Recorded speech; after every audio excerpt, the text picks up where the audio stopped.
That is Big Red Button. Hello everyone and welcome to the library.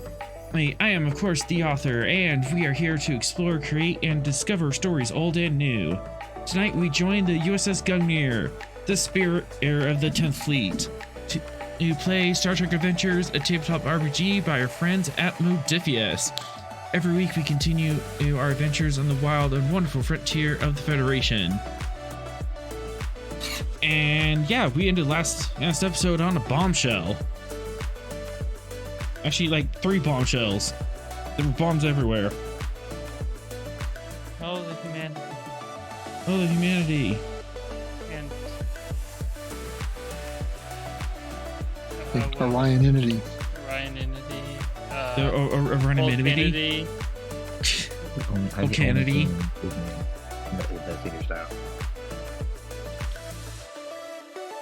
Actually, we're all unique races. One thing I do like about Star Trek Adventures is that I'm finding that a lot of the races are a lot more diverse characters because it's a lot easier on the special effects to have a unique character versus is painting up an actor every week. Wait, you guys aren't cosplaying every week? Wait, we're supposed to? You paint yourself green for I'm every not session? shaving. You can't make me.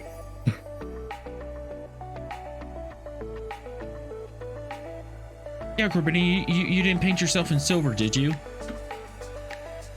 Oh no. Oh, no, he's playing. She's playing the totally not evil, not remnant. All right. And on that note, let's set course for adventure.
And we're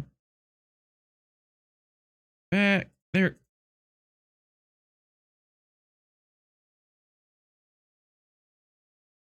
Doing one last minute thing. I forgot a picture.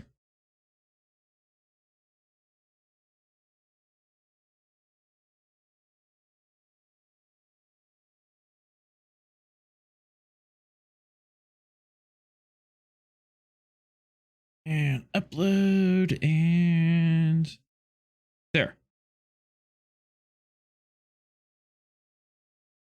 All right.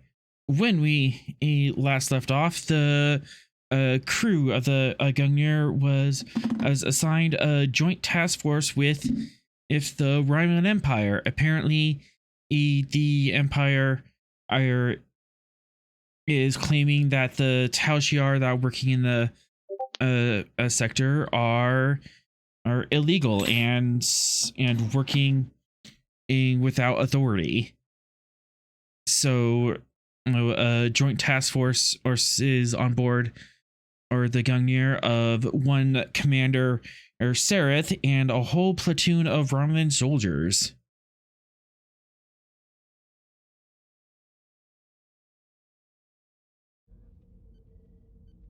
And we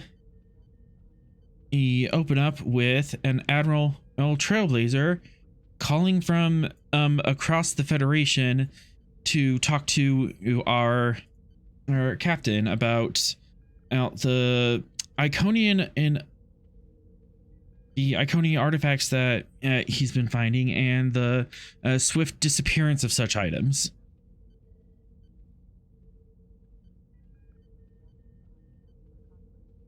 Is this on the main screen or ready room? We're in the conference This room. is the conference room. Or conference room. And this is just Fox and... The people in the room are the people in the room. Awesome. Yep, just Fox and Rust are in this frame. Because this was like right after my meeting with the Romulan commander. Or No Centurion. free momentum. And we saw Admiral Trailblazer's appearance, and we immediately went, and the episode Yep. ended. Because he's totally not the same species as the AI.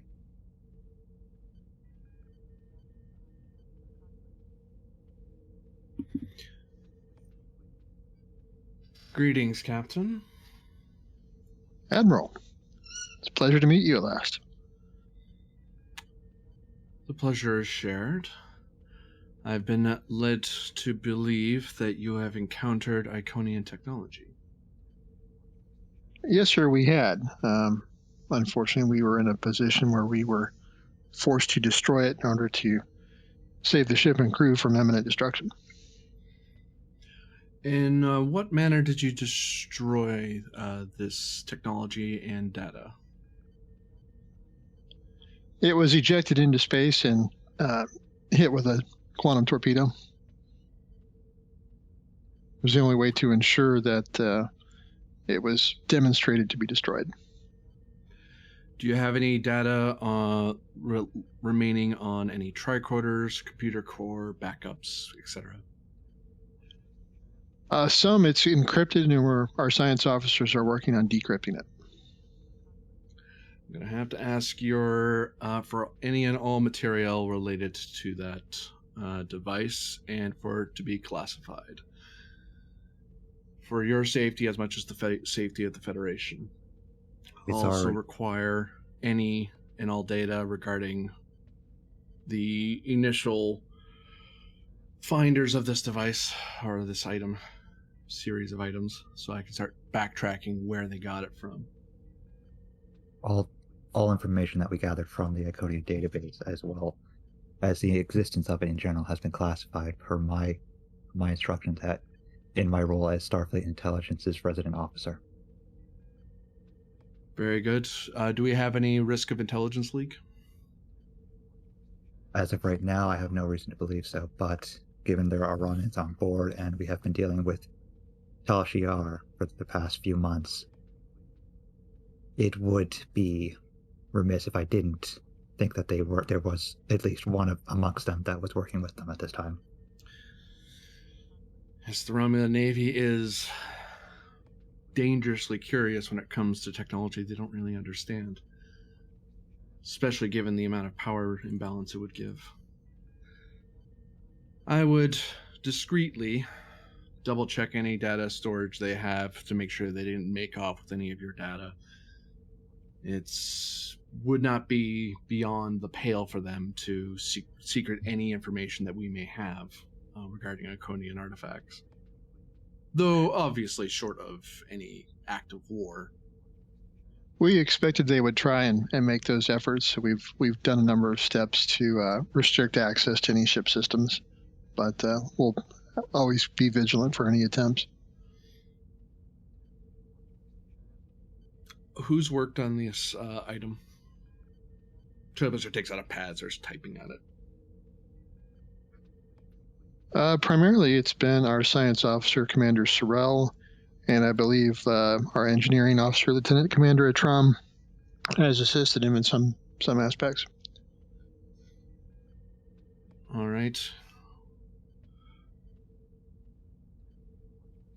GM, looking up these two people, do they seem of middling to high reputation? I'm not sure if you use the reputation system or not, so.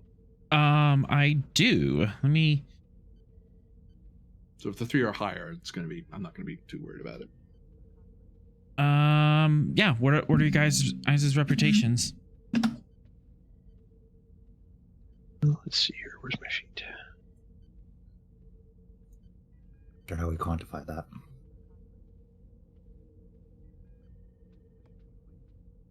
It's the numerical value on the back of the sheet that you add at the end of the episode for the reputation rolls.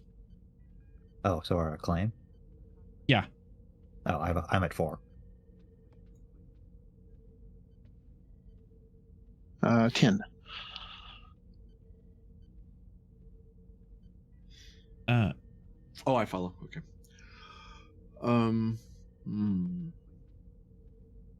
Very well. They haven't, I presume they haven't been in communication with any of your guests.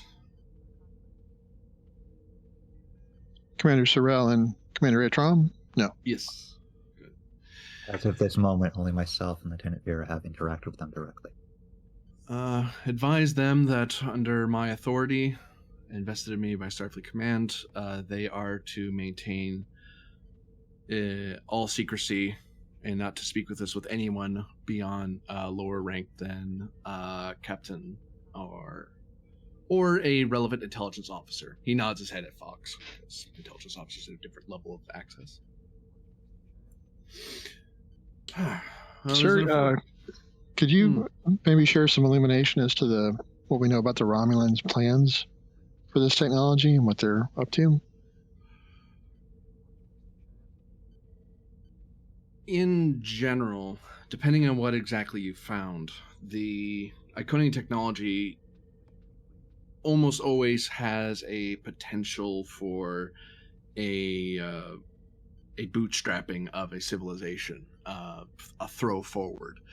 The gates that have been found to transport people from anywhere in the galaxy can be extremely strategically and scientifically advantageous, and that is merely their transporter technology, not to speak of their power generation, shield generation, materialization technology.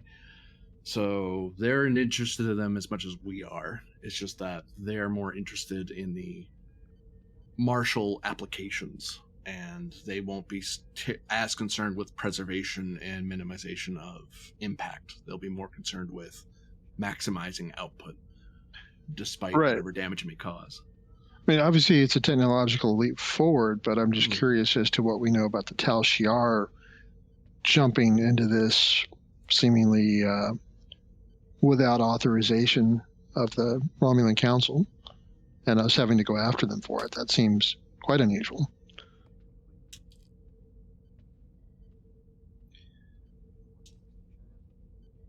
The intention is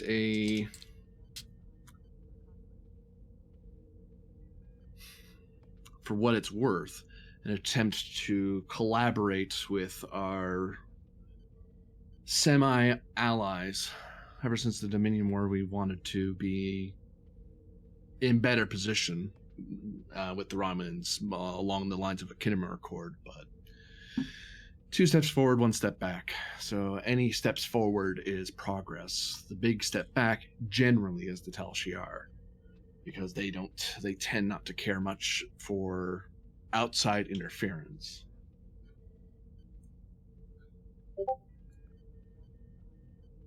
And it's hard to be friends with someone you can't trust any further that you can throw them. It's a challenge. I'll agree with you there, Captain.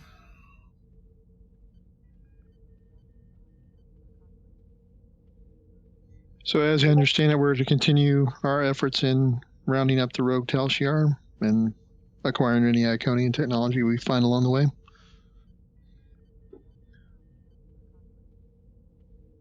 Ideally leaving it in place if you can get away with it, but if it's the difference between it falling into irresponsible hands, then better we contain it and make sure it's disposed of.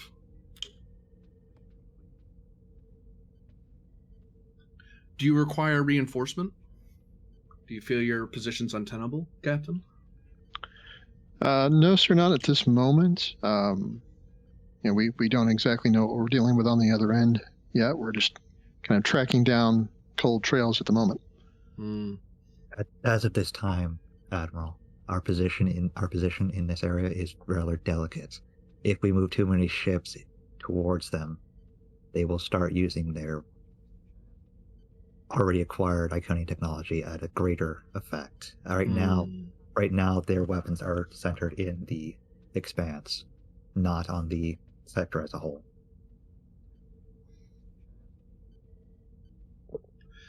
Well, I can't divulge exact fleet movements of my fleet, but I can grant some comfort that if things escalate, I will reinforce as best I can, but I'll leave it to you to be the vanguard on this one. You're closer to the situation than we are, and I agree with you, Lieutenant. If we pour too many ships in one place, it draws Imperial intelligence. It draws Imperial naval presence rather than just their intelligence network.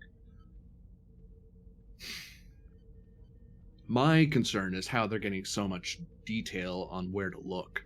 Finding Iconian technology is, even a single artifact, is incredibly difficult. It takes years for most people. So either they've just gotten really lucky, or they found some repository or some information broker, is my estimation. In that If you regard, can find out. Oh, go ahead. There is something that we have that we acquired from them. Oh. An Iconian AI fragment. Presumably it has information on locations of previous Iconian locations.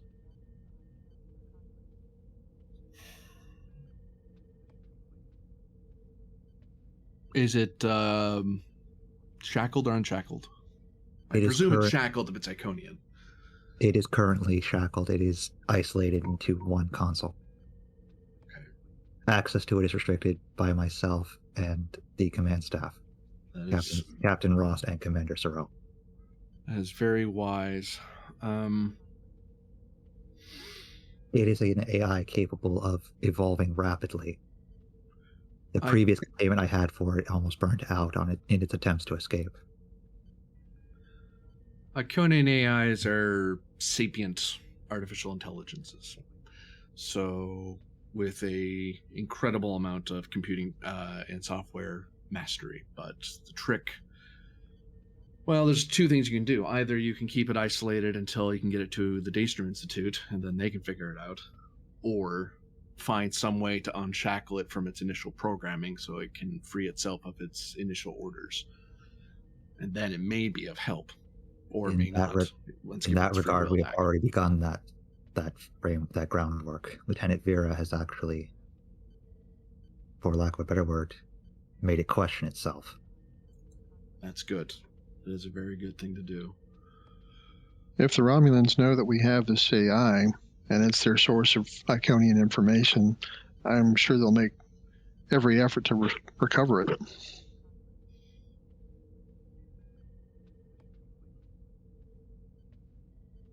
Then you must do your utmost to protect it. You have a sapient life form who has been abused and brainwashed into adhering to an empire that no longer exists. If it is ever to have freedom again, it needs our help. The Romulans will not afford it the lack of shackles. They will install new ones or use the existing ones to force it to give what it wants, and they probably already have, is my guess. Why free a thing when it can give you all the information you'd ever want?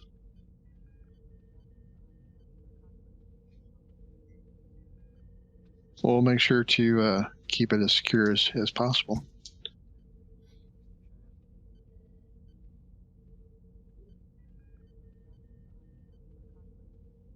Do you happen to know who's leading the charge for the Tal-Shiar right now? I don't think we do. Unfortunately, whoever's in command in this sector is unknown to us. The thing that says "Hail Empress Sela," but I'm not sure if that's something entirely different. Yeah. Okay. As of right now, we don't know who might be the overarching commander of this battle group. But the Tal-Shiar is taking orders from Sela, and she has proclaimed herself Empress.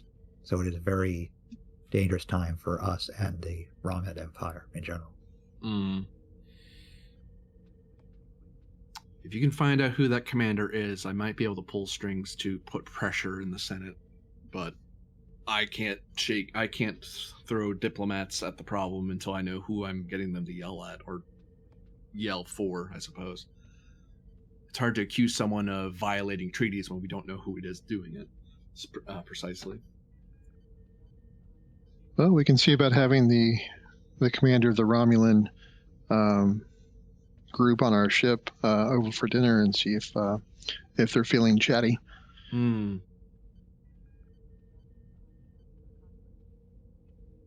I would advise you not to divulge too much your contact with myself. I am a known piece on the board to the Romulan Empire. The less they know my involvement, the better it is for your operations, I imagine. Though they will likely assume my involvement to some degree since Iconian tech is involved. Whether or not you've informed me, or I've gotten to you, well, we know. We just need them not to know. Then I think, Captain, that we should keep this conversation to this room. Oh, sure. But I'm sure they'll understand if we ask them a lot of questions about the group we're supposed to be hunting together. The Navy and the Tal-Shiar don't exactly have any love lost between them. They always love to... They're like squabbling siblings, trying to make the parents impressed by their superior squabbling technique. Well, hopefully that'll make you more chatty. One hopes. Quick point of order. Who's actually in this meeting? It's just me, Rost, and the Admiral. Thank you.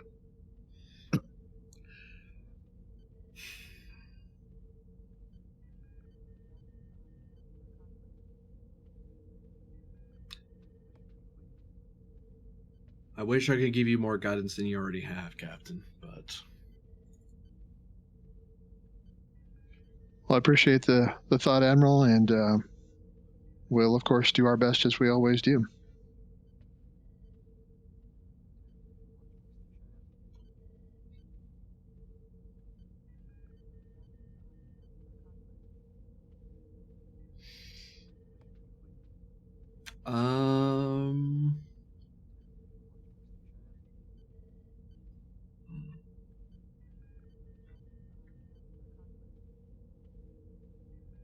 GM, I'm going to message you a question.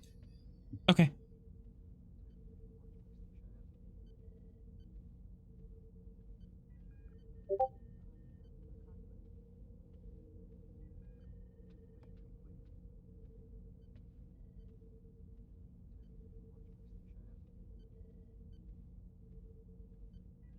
So, in the meantime, have I just missed, like, the beginnings of this meeting? Yeah, just the beginnings of this meeting. Cool. It's pretty much just been us discussing the Iconian tech and the Romulan movement in this sector. Oh. They're happening.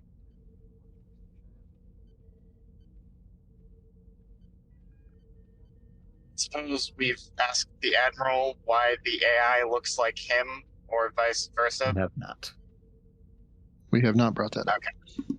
We're kind of holding that card close. Yeah, we've also had more important things to discuss in this meeting. Captain, Lieutenant, just double check my records here.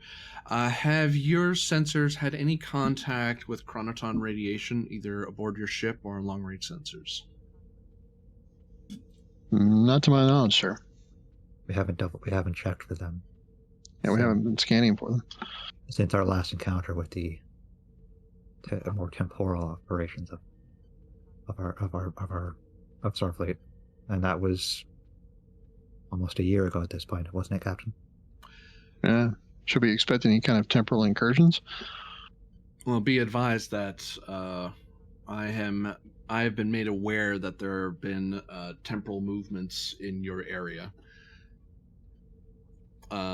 Single person moving through different time periods in your space.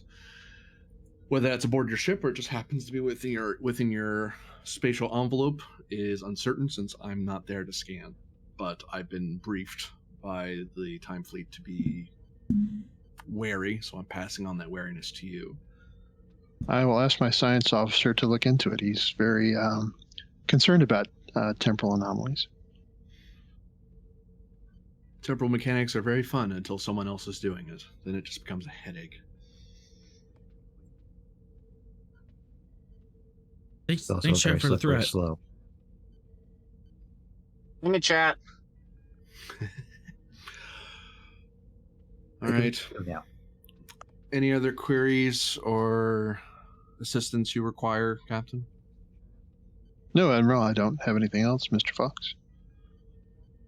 Not as of this time. I'll be keeping an eye on your fleet logs from the time being, and I'll intervene if required, but otherwise I'm going to stand out of your fleet's way. Very good, sir. Good luck, Gungnir. Thank you. Ross out. Area out. And the screen winks off. Oh, boy. Was the rest of the crew knows about our little temporal incursion that happened recently, right? Temporal incursion the is temporal out. incursion is Leslie. Yeah. Well, yes, I know that. The I forgot senior her name. staff understands what I Leslie said- did, yes. Yes. Okay, so we just lied to an admiral. Lovely. Fox lied to Okay. Admiral. Yeah, we all did. Fox and Ross lied to an admiral. Yeah.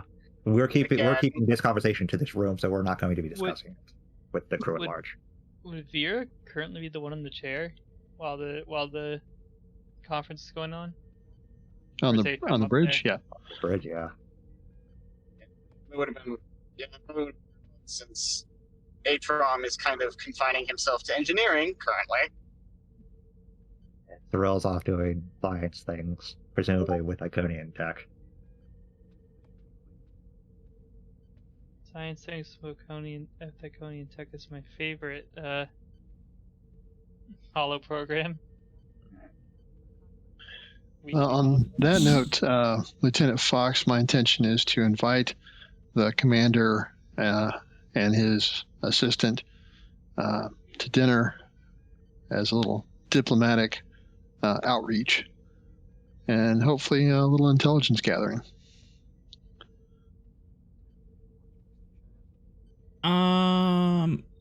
Ross and Fox, give me a presence command and check at a call difficulty. You call the shot and see if you can make it.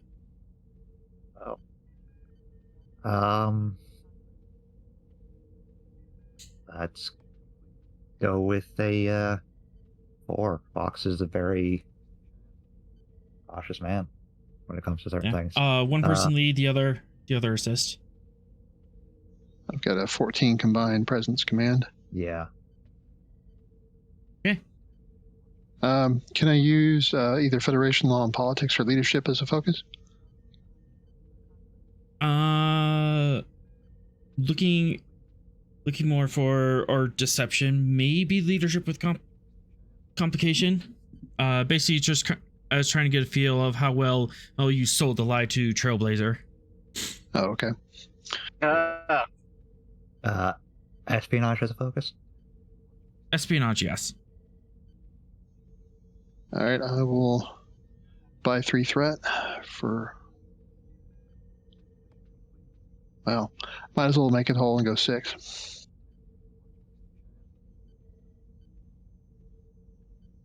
All right.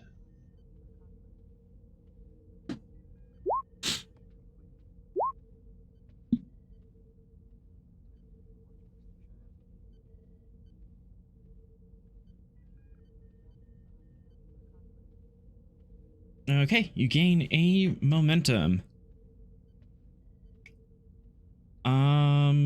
Trailblazer. Insight Command. Oh, Am I pulling from the momentum pool, or am I pulling from threat? You are pulling from momentum. I won't spend your guys' momentum. Espionage focus. Duh. Yep. Yeah, it would suck to use our own momentum against us. No, spin that one momentum. It's just not if quite against you. If Vera gets back in the scene, I we mean, just get it it's back. kind of against us. I'm trying to help you. We I don't realize I'm here to actually hurt hurting you, ourselves, but you know. Yeah. I can't help you if you keep lying to me. Vera. Yeah, that's kind of my rationale is you can't lie.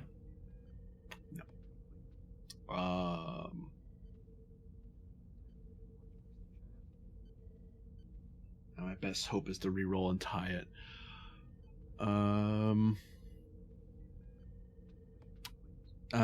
Spend toward value of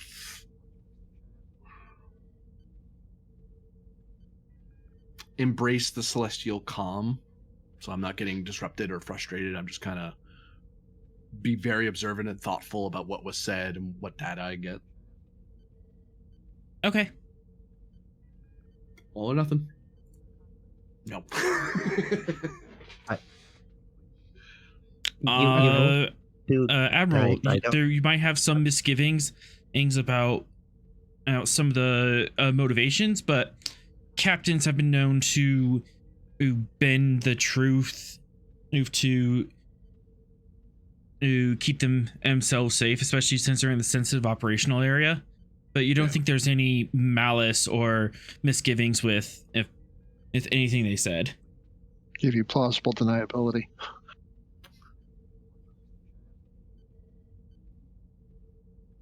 All right.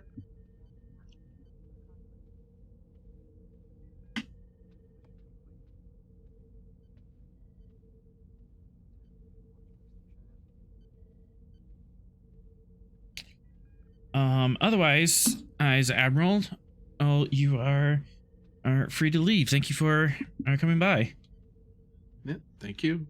Yeah, thanks for guest starring. Customer. Thank you.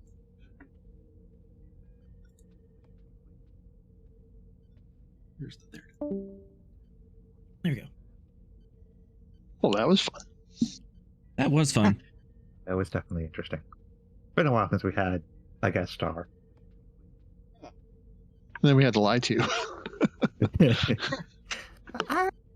I mean, we got to keep something close to the chest, especially what Leslie did. Yeah. Because that's not a minor change. Yeah, we had a time traveler to come and take our Iconian tech into the future. Yeah, what could go wrong?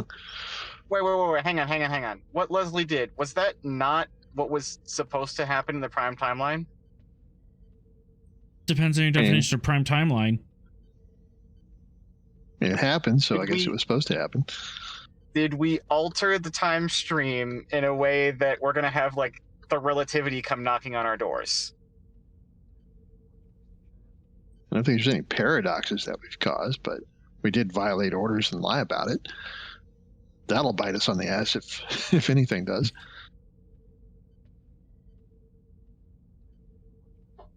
I mean, the relativity is a time shift, so if you were to mess up, it would show up right on time. So Yeah, there's true, that. true. If they haven't showed up to stop us, clearly we didn't do anything wrong. And nobody's got goatees, so How we're all bad good. could it be if time travelers don't come back to stop you? Exactly. Exactly. Well, that was fun. Ross and Fox, you wanted to invite Sareth to dinner? Commander Sareth? Is that his name, Commander Sarah? Yeah.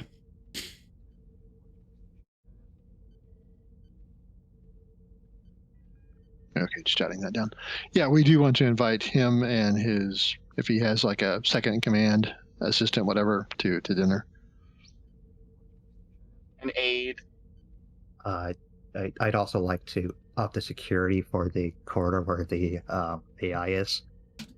Good idea. have security office stationed there, and nobody without authorization to be at that console anywhere near it. They have to prove that they have authorization from one of the three of us.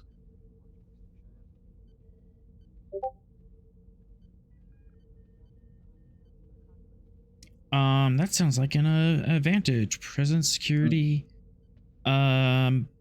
Difficulty 2. Go ahead and bump that up to difficulty 3 because there are some incidents who are like really curious about this console and maybe want to take a peek. Yeah, we'll put one of those plastic thermostat boxes around it as well, so nobody can touch it. Alrighty, dighty. Let's go ahead and give you a threat. I think the closest thing I have would be tactics for this.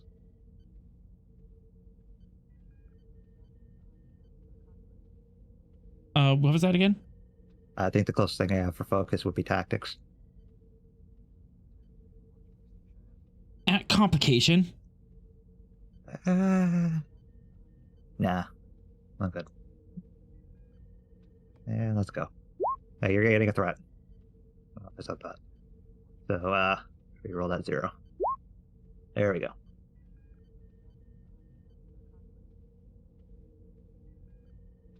There we go. All right, so we have security protocols set up to shield the AI console from further intrusions. Nobody without authorization is getting close to it, so nobody just accidentally poking it and letting it loose on the ship. So, theoretically, just thinking as a, potential spy, because our Romulan allies are totally trustworthy, wouldn't a random corridor having a security guard there for no apparent reason make people more curious as to what's behind the door? Yes and no. It is a standard procedure. It would be standard for Starfleet to post security on more sensitive areas if the guest is from a different power, and we're currently dealing with people that are from that same power that are causing us a lot of issues. But we don't know who amongst them could be a Tal-Shiar infiltrator. They all could be spies. Well, They so all long are as it's not all 50. It just has to be the commander. That's the problem, child.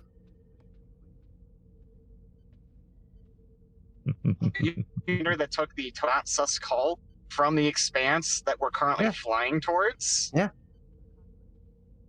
I know That's also another question. Captain, what is our current heading?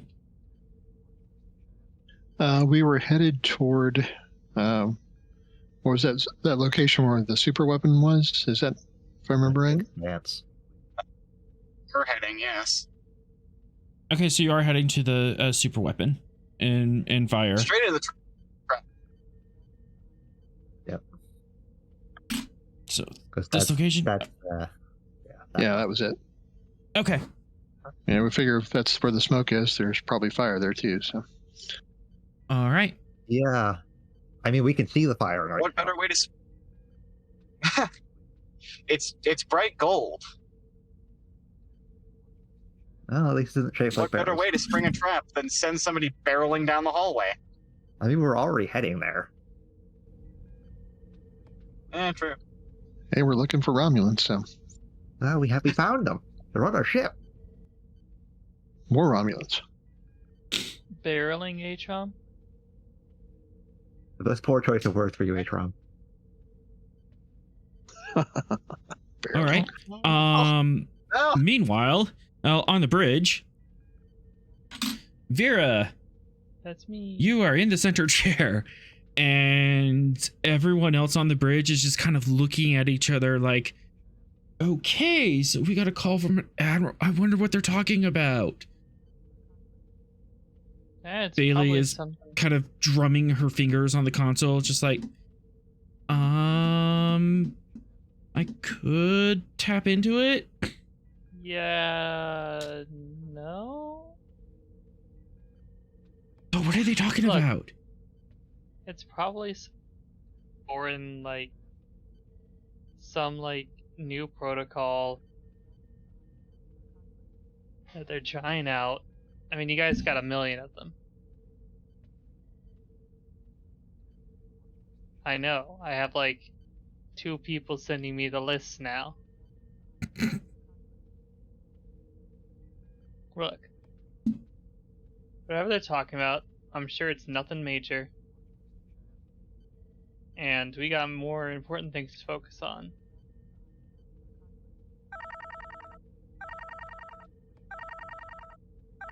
Like that call, apparently. Bailey reaches over and turns off the console. It appears that there's something coming up on our deflector, our sensors. Science. Hey, Patterson, could you take a look at that? As Patterson's totally on the bridge right now. I can grab Patterson if you need be. Yep. It's always on the bridge when And can you make Pearl's a away. difficulty 0 reason science roll? Reason science.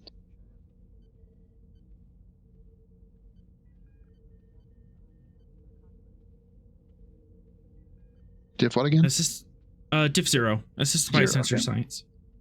Sensor operations as a focus. Yep. There we go. And then ship sensor science.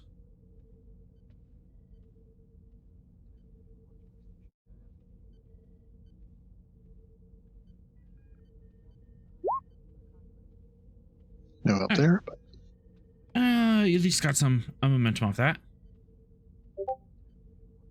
In fact, I will PM this to you.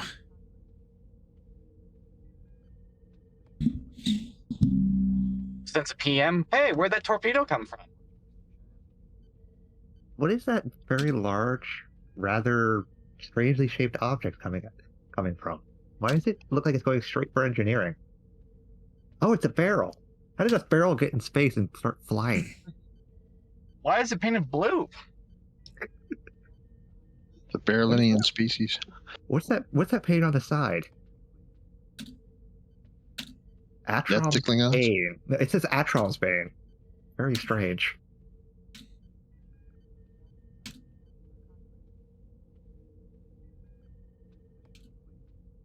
Does anybody else feel the back of their head burning?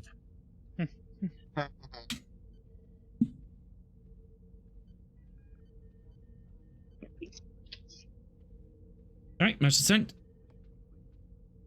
Okay. Let's see. Ooh. Lieutenant Vera, I'm picking up a large field of space debris.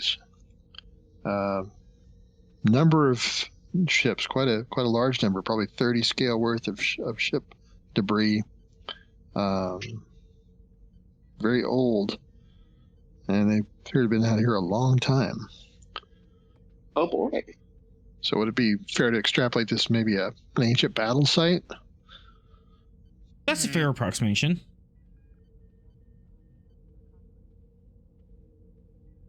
Any strange signs coming from it, or is it just a bunch of junk?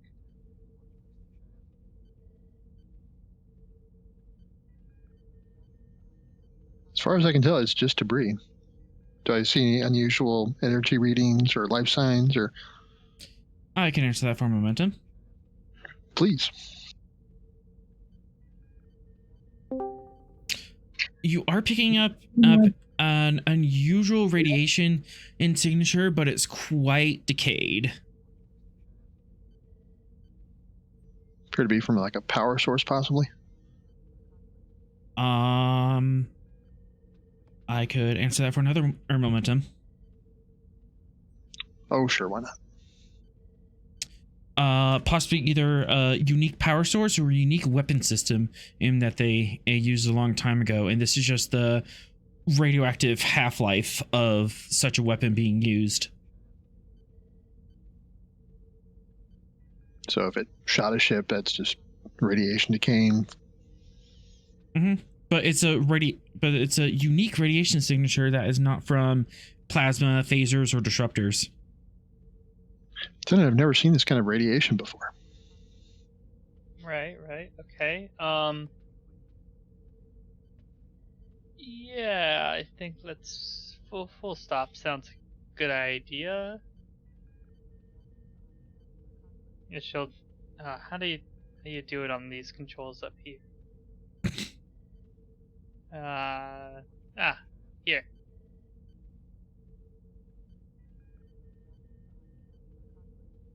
Oh yeah, she'll stop the ship.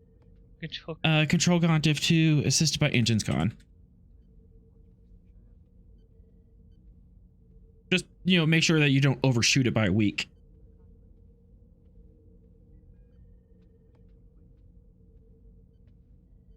Oh, there's my character sheet. Had it hidden? Okay. If we overshoot things by a week, then our ship has some unique abilities that Leslie never told us about. Control gone to focus and helm operation. Yep. Oh, it's diff 3 if you're doing it from the chair, unless you want to get up and go to the helm operation. Yeah, take a threat. Take a focus. Okay. Take my wife, please. No, she's doing a good job where she's at.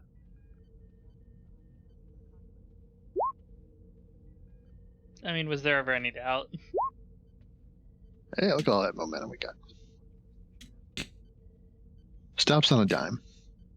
You stop on a dime. What range do you want to be at? 5.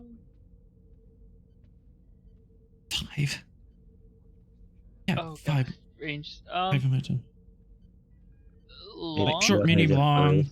Long range. Long range. All right. You do have a float. Would you like to use that for anything? Author, wasn't it a diff 3? Oh, it was diff 3. Yeah. Because you overrode from the console. Okay. Mm-hmm. I math occasionally. Sorry, guys. I wanted to keep us honest. Yeah, thanks. Thank you, Fox. I won't throw barrels at you today. You never throw barrels at me. You throw them at Atrom. I'm just always there with him when he throws the barrels. And is that at this point that Sorrel, are you available? Or are you just listening in? I am. I'm available. Hi. Yeah, he's Are here. you being served things song in my head? Thanks. You can make your way to the bridge just as the ship drops out of warp. Quick question. Quick answer. Are we at the Expanse yet, or is this on our way to the Expanse? This is in between. You're in deep space in the middle of nowhere. We just ran across this. So Yeah. this weapons fire is not the weapons fire we've been going for. Yeah, How lovely. This is an You don't know ancient that. battlefield, It as might far be. as we know. Because all the ships are old. Joke's on you, it's a time weapon. It ages the ships out of existence. We would have seen it. We could have seen evidence of that on the Gungnir. Hopefully. So Sorrel just walked onto the bridge. Yeah, Sorrel, you just walk on the bridge just as the ship comes to a stop, and you look out, and there's a space debris battlefield. An ancient battlefield. Oh, It'll lay out in front of you. ancient, so nice. Ensign Patterson says, "Commander, come look at these unusual readings." Oh, do I need to get out of the chair now? I don't mind. Ross. They still have the con, I assume, until Sorrel takes it, Oh. or Yeah. somebody summons the captain or whatever. Not the Ross. Ross is still in the conference room with the Fox. No. She was about to say Ross comfort settings are very weird. Who keeps a chair this stiff? Ah, I'm looking at the unusual readings. These unusual radiation signatures, possibly weapons, possibly power source. Essentially, what we found is a large debris-filled scale 30 equivalent. Ancient, been here for a long time.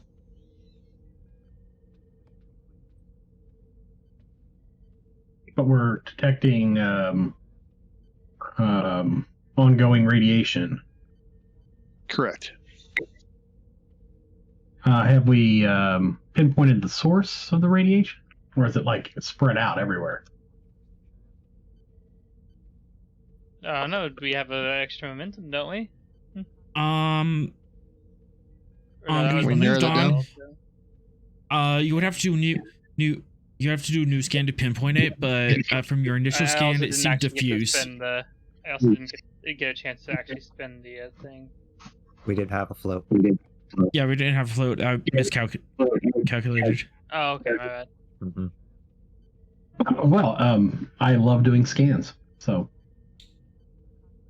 let's scan it. Scan away.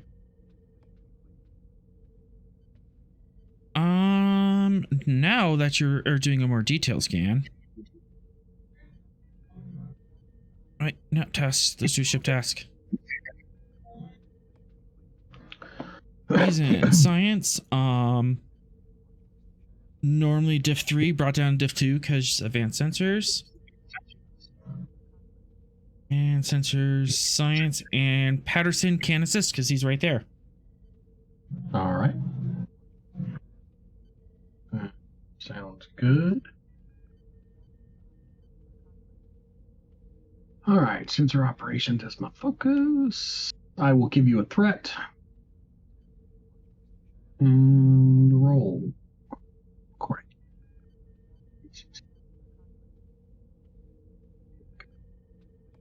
All right, looks good. Rerolling the comp.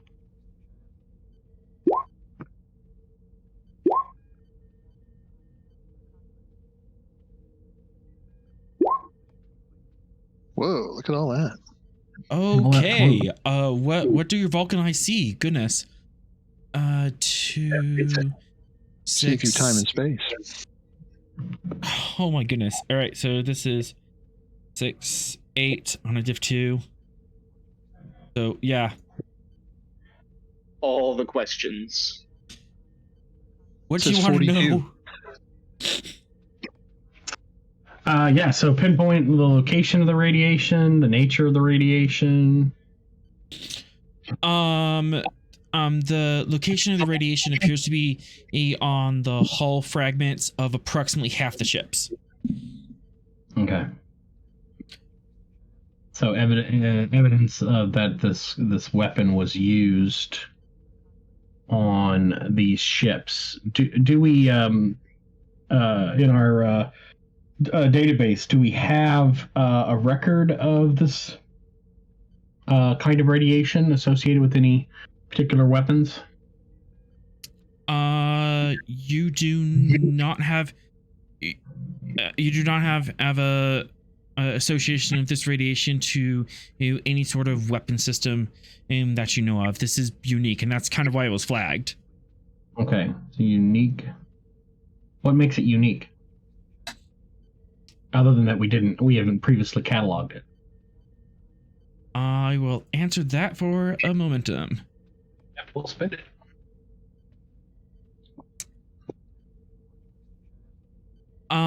It is a particular phase frequency of the a neutron bouncing back and forth between in regular space and subspace.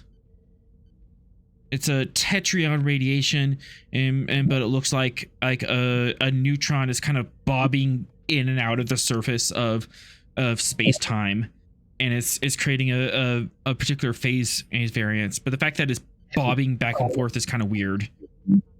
That's not concerning at all. Yeah, that's not bad.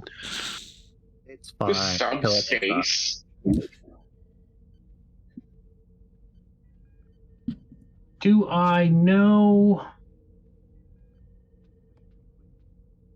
or from the scans, can we determine whether or not it was a torpedo or some kind of phaser, laser, disruptor kind of weapon? Like a beam. Yeah, No. your stands to be able to notice that. Based on the blast radius and where the radiation is concentrated, it looks like it was some sort of warhead delivery system. Bomb. Of the ships that are in this debris field, are there any noticeable? Are there noticeable design differences between ships? Like, is it apparent that there's wreckage from both sides in the debris field? One momentum? Absolutely.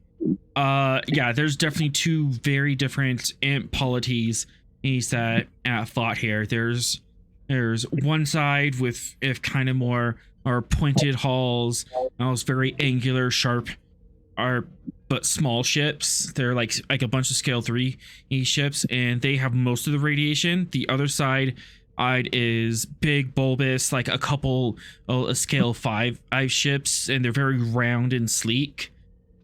And they have also been destroyed, but by conventional fire.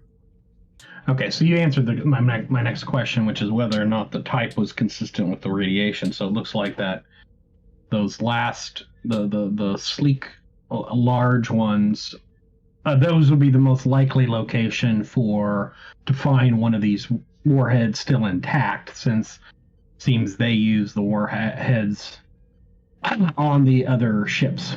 Would that be a reasonable deduction? That would be a reasonable deduction. It seems like the large rounder ships utilize the weapon on the small sleek ships. Is there a winner? What was that, Vera? Sorry, that was me. That was Sorry. me. Sorry. I mean, I was asking, is there a clear winner? Is that a science question, or can we just kind of know? There's no way of knowing without getting any information. I mean, both sides are dead, so. Mm-hmm. I mean, if there were any winners, they left and celebrated thousands of years ago. Yeah, this is a battlefield where we just see debris. There's no way of knowing who won, who lost. Yeah, this is an ancient battlefield that you stumbled across. And number of dead combatants on either side doesn't mean there was a clear winner or loser. Yeah, true. I was going to say, of the round, sleek ships, is there one that is mostly intact or seems like a good candidate for investigation? For 2 momentum, there can be a one ship that is mostly intact, and you could reasonably do an away team on, should you wish. Spend. Got float. That we're not going to be able to pet soon. Yeah. There is one ship in particular that is mostly unscathed. By unscathed, I mean it was ripped in half, and that was it. But the 2 halves are relatively fine. Good.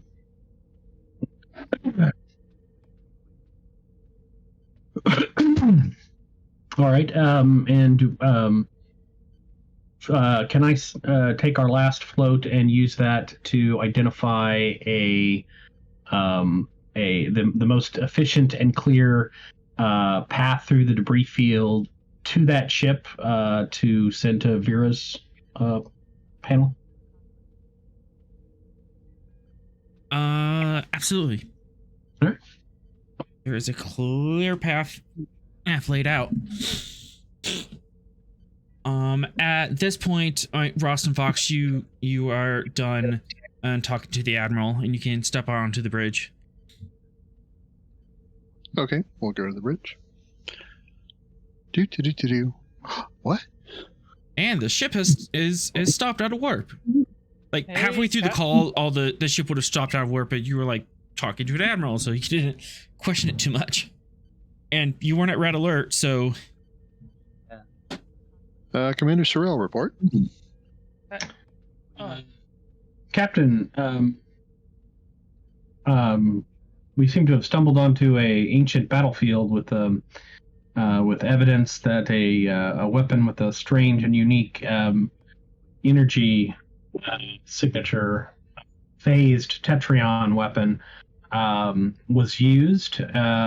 We've identified a mostly intact ship by the side we believe was using this warhead, and we have a clear path to move in and investigate. I was gonna authorize some salvage while I was still in the chair, but Do we have any information on the identity of either of these species ships? Does it match anything in the records? Is there a Permillion battlecruiser out there somewhere? These vessels do not match any known polities, is recent or ancient. So these are two unknown species.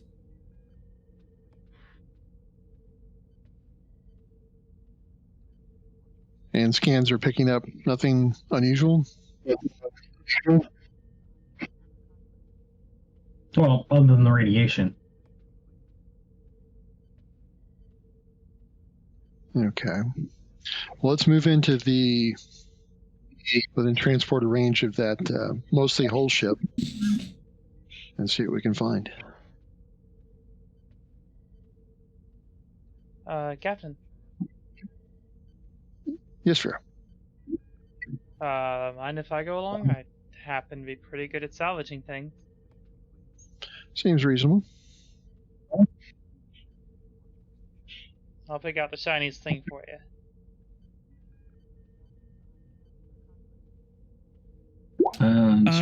Control con, difficulty 3, assisted by engines con to get the ship into position. There's a bit of debris you have to navigate around. Yeah, she'll move back to the con seat since the captain's back. Yep. Who's been messing with my seat settings? I didn't touch them. They're just weird. That's just one. In fact, Ross, the seat settings have been completely messed with, and you kind of have this weird crink in your back. It's like, ow. Push the memory button. Memory 1.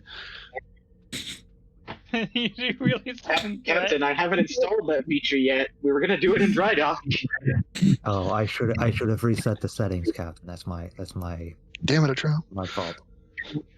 I set them Yeah, for my so you have to sit there and like fuss with the seat settings and get the lumbar support just right again. Wait, that's your seat settings fault? How? Yes. And you're that limber? Yes. TMI. I don't like comfort. I'm going back to driving the ship. Control con, ability 3,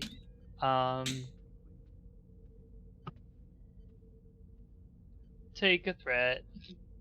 I guess I'll give you the one back just because of the gag. All I can think Yes, about I is how literally spent a Limberfuck threat is. to mess with the captain's seat settings. What? What? Oh, What is this? Vera failed? What? Oh my god!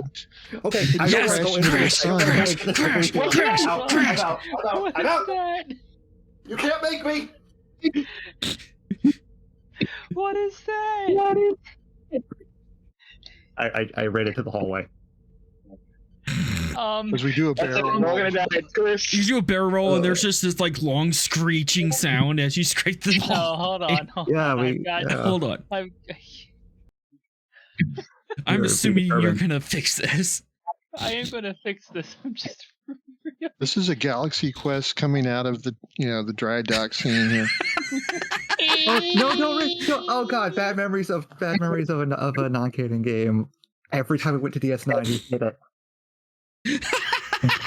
He hit DS9 every time.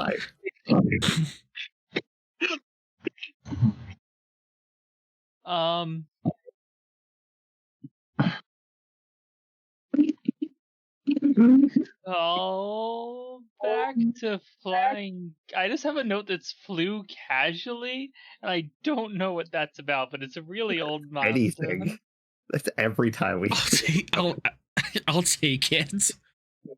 I think that was the time you were like trying to fly a ship casually, make it look like, oh yes, I'm an enemy ship, but I totally belong here.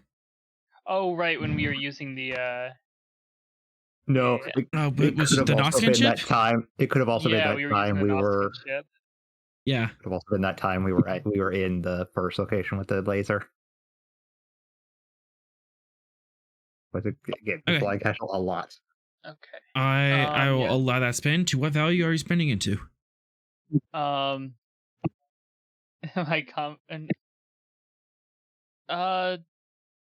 the clever get ahead, looking for like the best entry point, I suppose. Looking for like the best place to like post up where we're not going to get debris like coming toward any major debris coming toward us or anything. I'll allow it.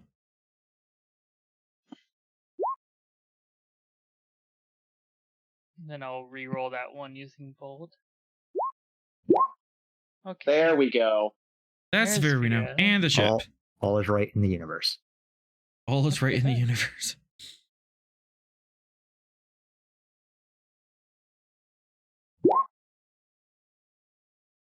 All right, you have a float as you're able to very deftly maneuver through the debris field. It appears there's that as you're going through, just the gravity wake of the ship and the impulse wake, it disturbed some of the debris, so it was kind of like starting to swirl around you, and just like, whoa, hold on, whoa.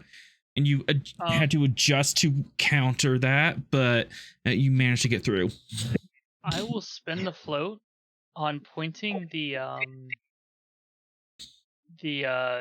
side of the ships that the Romulans are on towards empty space. So that when they look out the window, they'll just see empty space. Okay, I'll take it. I'll take that float. I figure that's a decent move.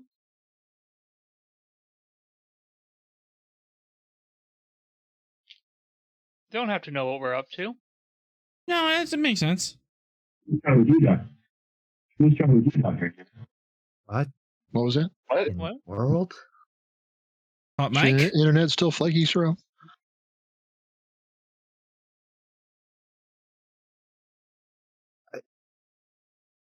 Oh, I don't know about All you, right. but it sounded like he was speaking another language. He was having some internet issues last week, so maybe that's.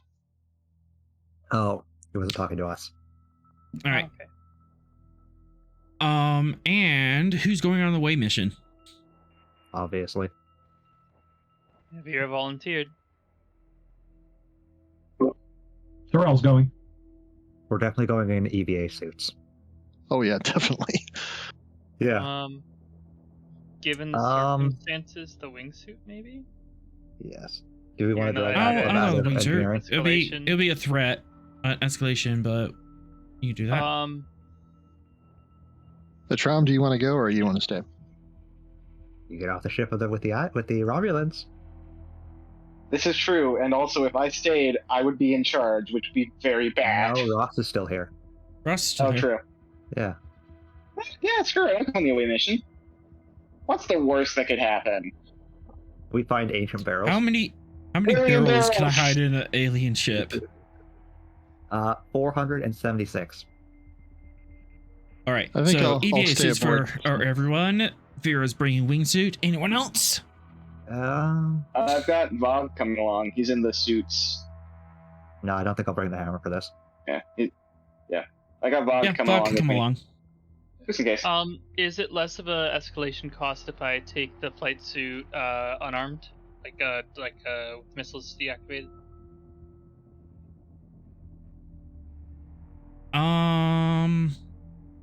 Yes, but if you activate the missiles, it'll also be instant escalation cost. Understood. Yeah, I will do that. Don't forget gyro. Yes, bringing gyro. All right. I'm going to leave the bow, but my understanding of the game is we can, if we decide we wanted to have had it along with us, we can do that for an escalation. Is that correct? Yeah, if you want to on the spot, like, oh yeah, I totally have this all the time, it's opportunity plus escalation. Okay, that's fine. Yeah, it's just that Leave the right boat, now, take the canal. you're in no. Yeah, right now you're in no hurry, so you don't have the opportunity cost. So. All right. Be careful, kids. EVA suit. I'm always careful on a salvage mission. I don't know where you compare with ages, but I think for the most part the only one that really outages Fox would probably be Sorrel. Yeah, he's probably older than most of us. He is. Mm-hmm. But he looks really good for his age. He's Hulk. He'll look good for his age until he's 200. All right. Last call. All ashore is going ashore. Oh, transport enhancers. I am bringing those. All the icons just hide Vera's face. It was unfortunate. I mean, you can make the thing better. All right. Well, take hazards. Razix. Aye. Take Razix too, just in case. What? Oh yeah, medical. Mm-hmm. Medical guy. On the Gungnir. Yes, but if we get injured to a critical point, we can't be transported without getting killed. Yeah. If there's Yeah, any they killed medical him. related scans, it would help too. Yeah. All right. But you did hear the transport enhancers bit, right? Yes, transport enhancers. I should probably note that on your token. Just wanted to check. Onwards, downwards. Onwards To and find downwards. strange bills.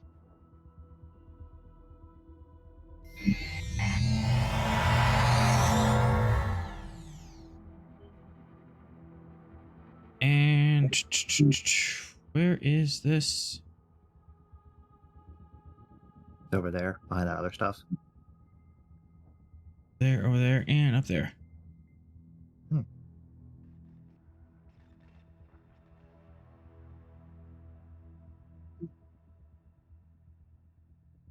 Yep.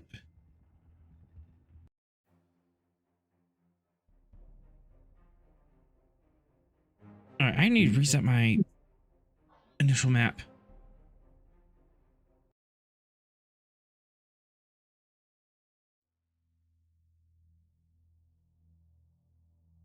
Do.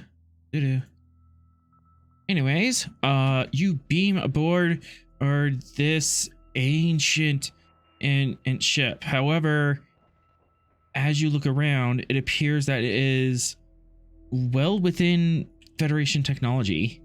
It is not that far ahead.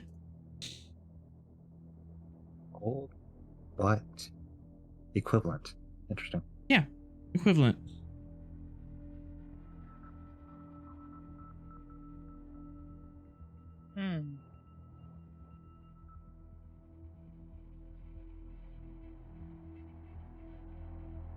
Alright, let's find the first thing wait, let's find what's scientifically relevant? We should access the computer core so we have a full layout of the ship, and if there's anything else of interest we should take.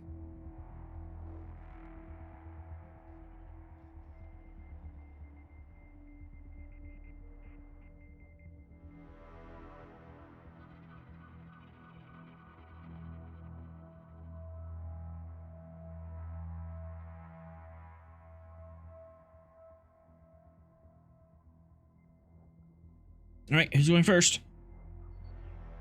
Obviously Fox. Vera will be right after.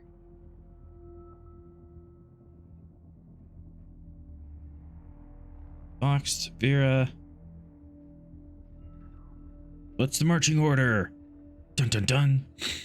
Oh, wow. Exciting questions. Yeah.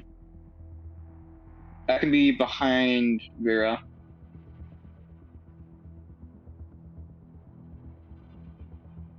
And then Razix or Sorrel taking up the rear. Yeah. Sorrel can take the rear. Okay. Vok is on top. is in your suit. Where's Gyro? Gyro would be out front. Ahead of Fox. Like 30 paces. Yeah. Like a good familiar. If anything gets sprung, it gets sprung on Gyro. I like it. Yep. Like a good What will familiar. happen is the barrel will land on Gyro and then bounce off and hit Atrom in the head. Which will be impressive because It they'll will have to clear travel Vera's head. distance, yeah. So, you're in a darkened corridor. It's your palm lights reflecting off of very silver, white, and gray a interior hall plating, and the hallways are very round and bulbous, very round and bulbous is looking, and it kind of bulges out on the sides. It's a bit longer than it is tall.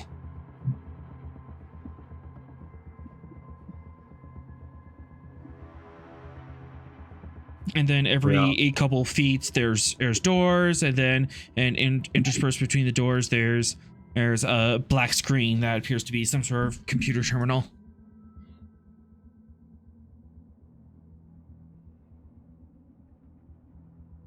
Ooh, computer terminal.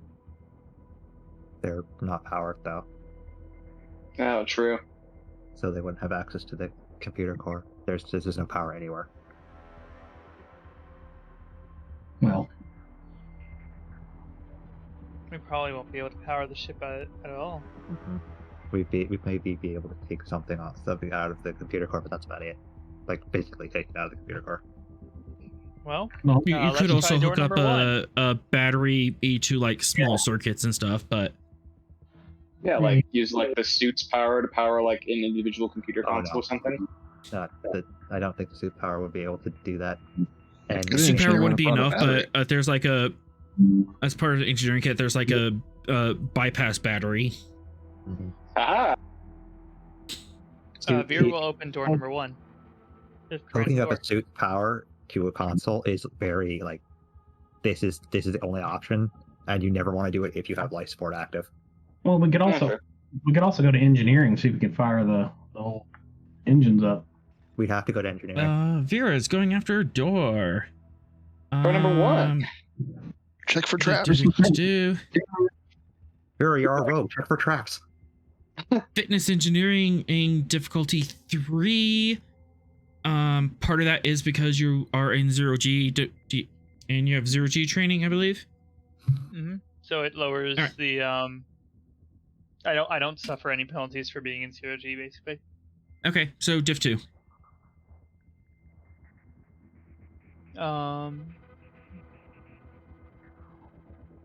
Okay. Yeah, and I can't use con for it because that's only for if I'm making an attack in 0G. Let me double check that skill.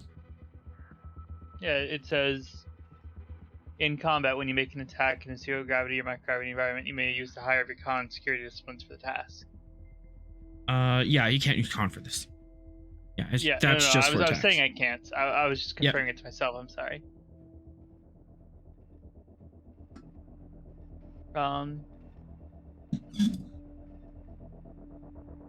Alright.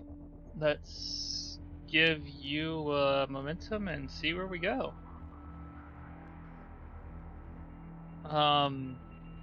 Is this just to like pull open the door? This is just to pull open the door, because Alright, well, it's not powered. I'm gonna argue skullduggery because we're looting. Increased complication, but yeah. I'm not a musical instrument. Yeah, sure. So 2 comp. Yeah.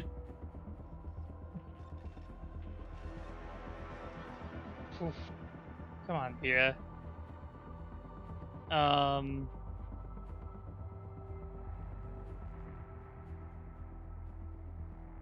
Yeah, I don't think I have anything for this. And I'd rather not use determination to open the door, so its door ain't opening. All right. You have a complication. Set standing. I'll spin the momentum to quash it.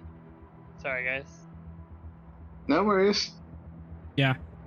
You're kind of pulling and tugging and like trying to get your fingers in between the door frame, but it's not quite catching. Yeah, she tries to like stick her knife in there, and she can't find like anything that like actually like attaches the door Mm-hmm. to hook into. Yeah. Well, frustrating.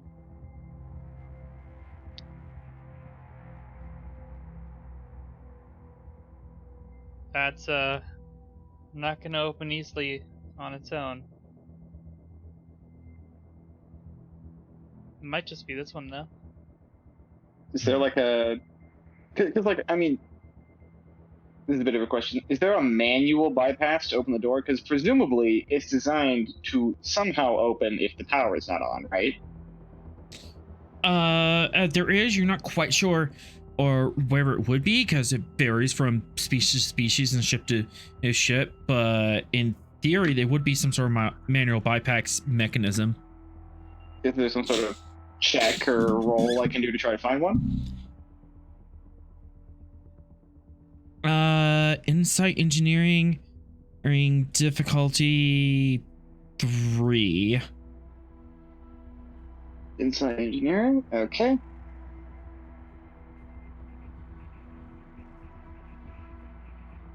Would emergency repairs apply? Because you're like, it's kind of like an emergency system. I'll take it. Sick. Okay. Insight engineering, and then I would like to use right tool for the right job. And what is the tool? The tool, I mean, in this case, I'm just looking for mechanical mechanisms, so I'm scanning with a engineering tricorder to sort of take a look at the door machinery. Okay. Diff 2. Excellent. I will give you a threat.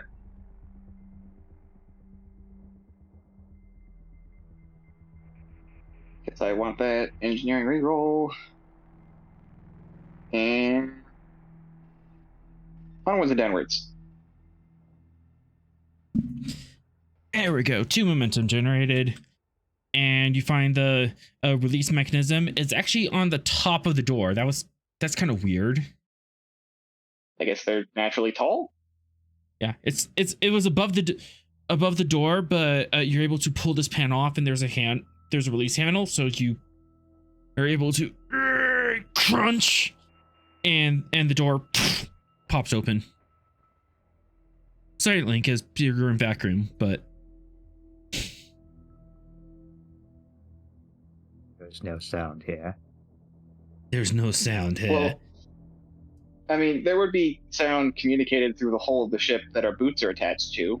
So it'd be like a yeah, there would. thud. Yeah, there's a dull thud as the airlock, as the interior door opens, and you look inside, and there are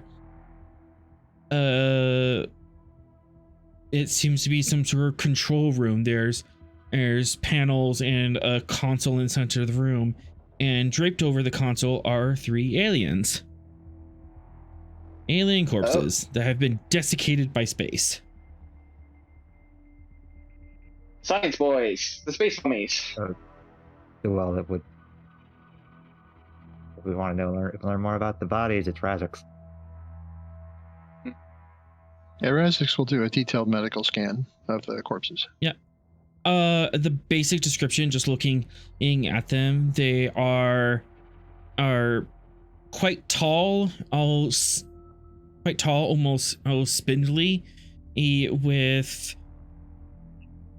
triangular heads that come up to a point, and two eyes set on the lower corners, and they have long.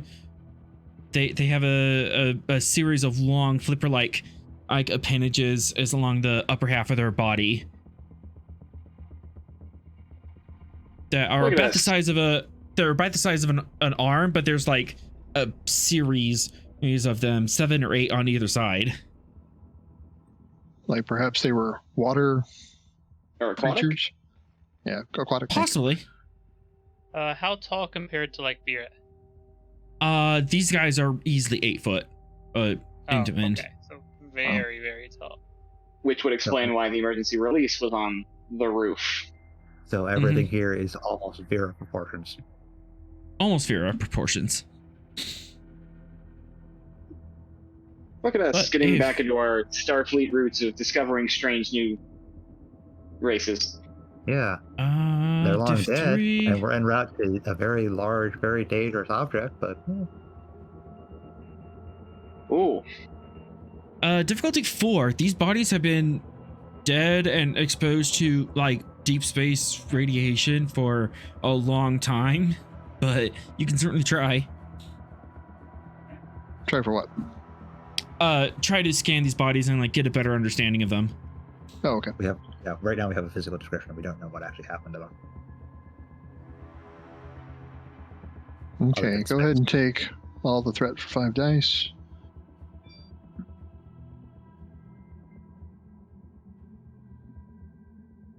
Would a focus in genetics help at this point? Yes. It's going to be interesting because as all the genetic material is probably decayed, but you might be able to piece some scraps together. Yeah, I'd like to find as much DNA as I can to see if we can determine, whatever we can. Okay, 5 dice.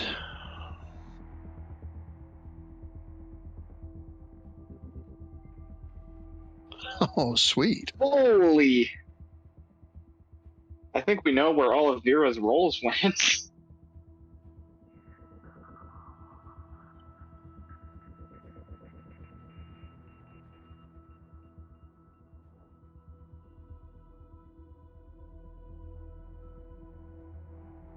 You just swap Razik's character sheet for Ross.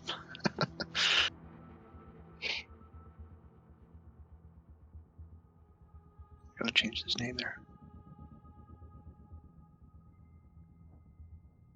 He still rolled in Patterson. Sorry about that. I had to run off real quick. Sweet. 3 momentum.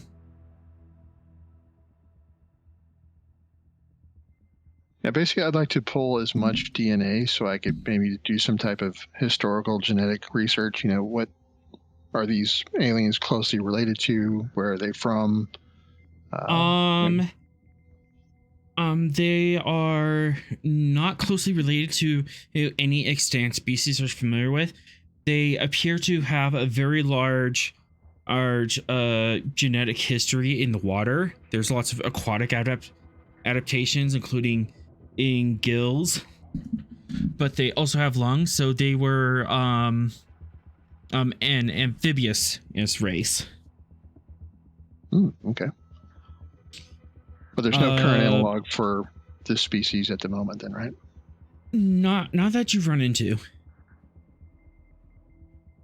But if you were to run into them, you don't think there would have been that much genetic drift, because this is about 1,000 years old, which is nothing in genetic times.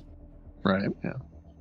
But no other Federation or non-Federation species matches anything close to these guys.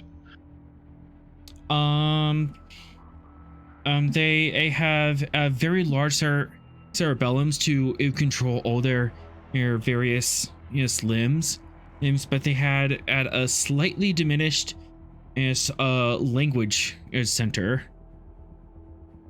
Diminished? Slightly. It's still enough that they definitely had a language of some sort, but they would have had a limited vocabulary compared to humanoid species. If I could scan for, what I guess would typically be the telepathic centers of the brain, would be, is it developed in the species, or can I tell? For momentum, I can answer that. Yes, please. It is not telepathic, but It is not telepathic, but it's an olfactory center that is greatly developed. It could be possible that they use pheromones to augment their language. Fascinating. And by diminished vocabulary, you could ballpark it. Average adult human in average adult human in one language of an average education system is about 20,000 words. These guys were probably hanging around at 10,000 words. So about half the vocabulary. Okay. I will forward my tricorder readings to Commander Sorrell's tricorder. All right, you still have one more float.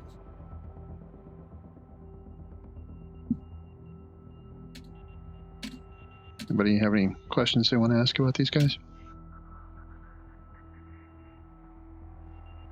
If only the Roddenberry question wouldn't get us banned. No, no.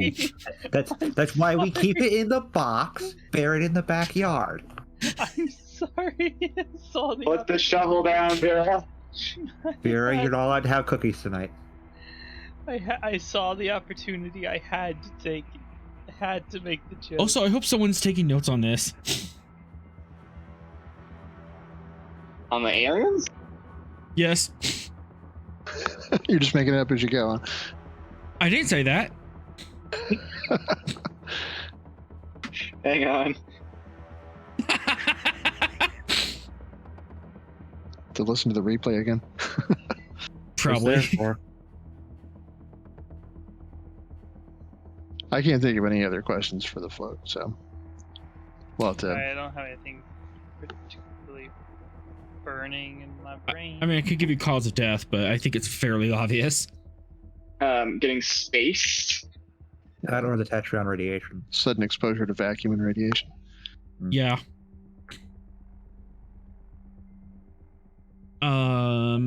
Actually, for the momentum, I can give you something else important about their cause of death. Oh, okay, sure. Slightly important. They did die from exposure to a vacuum ultimately, but they have several other burns and broken limbs and several severe injuries, but they died at their post. They were injured, but they were still fighting to stay at their post and do their job. So they're physically tough. Or at least mentally tough to, right. Not abandon their station. Right. Yeah. There are powered up. examples of Federation species dying at their posts.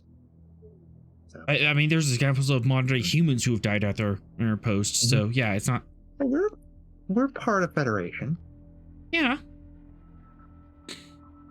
Well, I should hope so. We're Starfleet. But who dies? But that is telling of the psychology of the people. Of they don't abandon their posts. They're group orientated.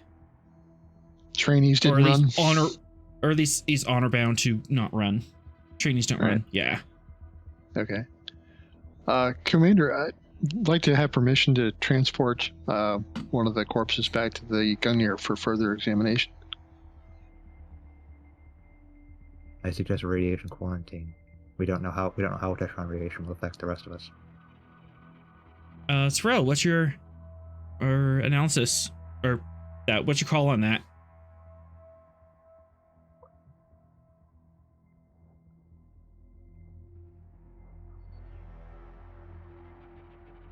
Sorrell? Sorrell, you're muted. Sorrell, yes. Yes. Sorry, I had to pop out real quick. Razix was just asking if he can transport one of these alien corpses back to the Gungnir for study and whatever else he thought. Any outward sign that might be a bad idea? Besides the Tetrion radiation? That's, I guess, what we would like to know.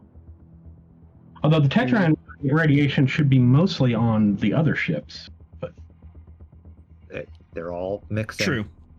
How radioactive are the corpses? One momentum, I can answer that. Yes, please.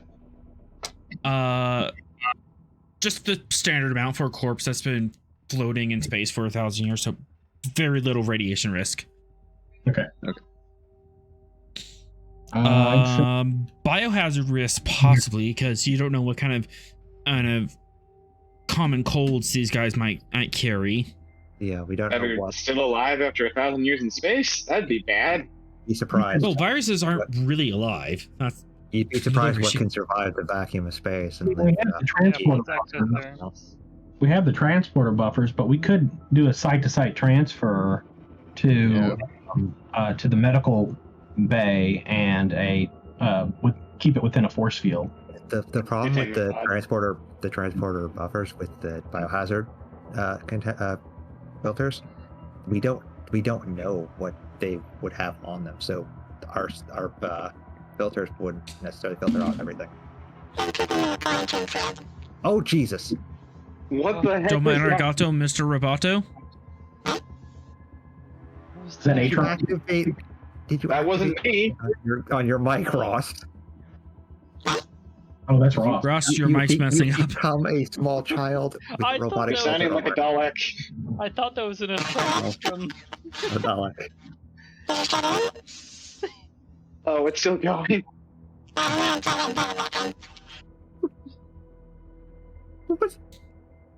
It's going home. Oh, and there's the.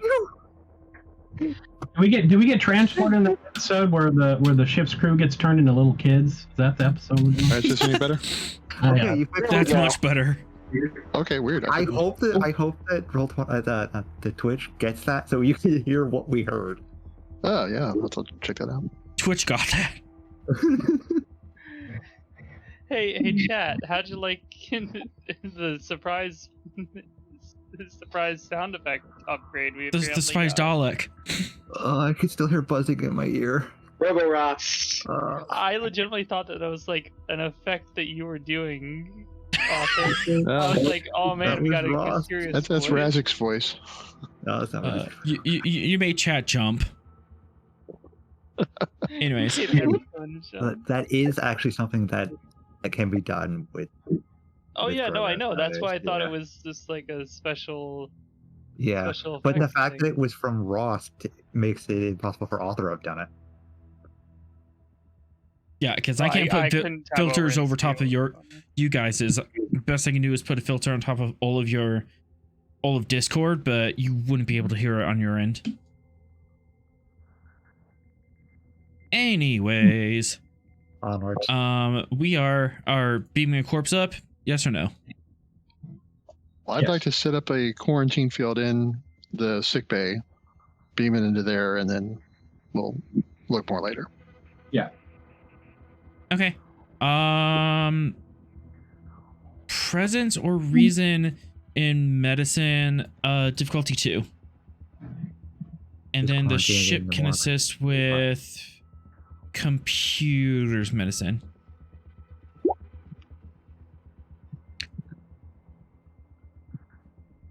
Okay, take 1 point of threat.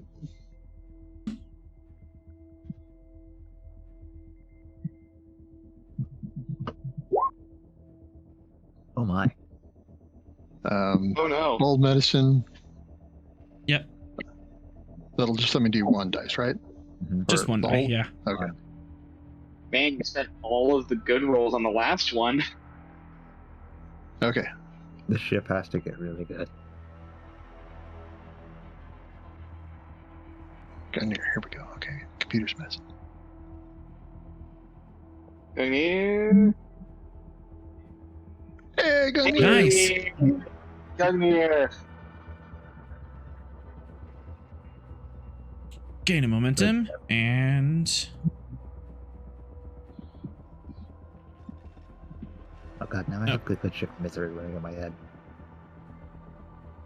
wait, what am I doing? I have a macro for this shit. Now I want to watch the Pebble and the Penguin.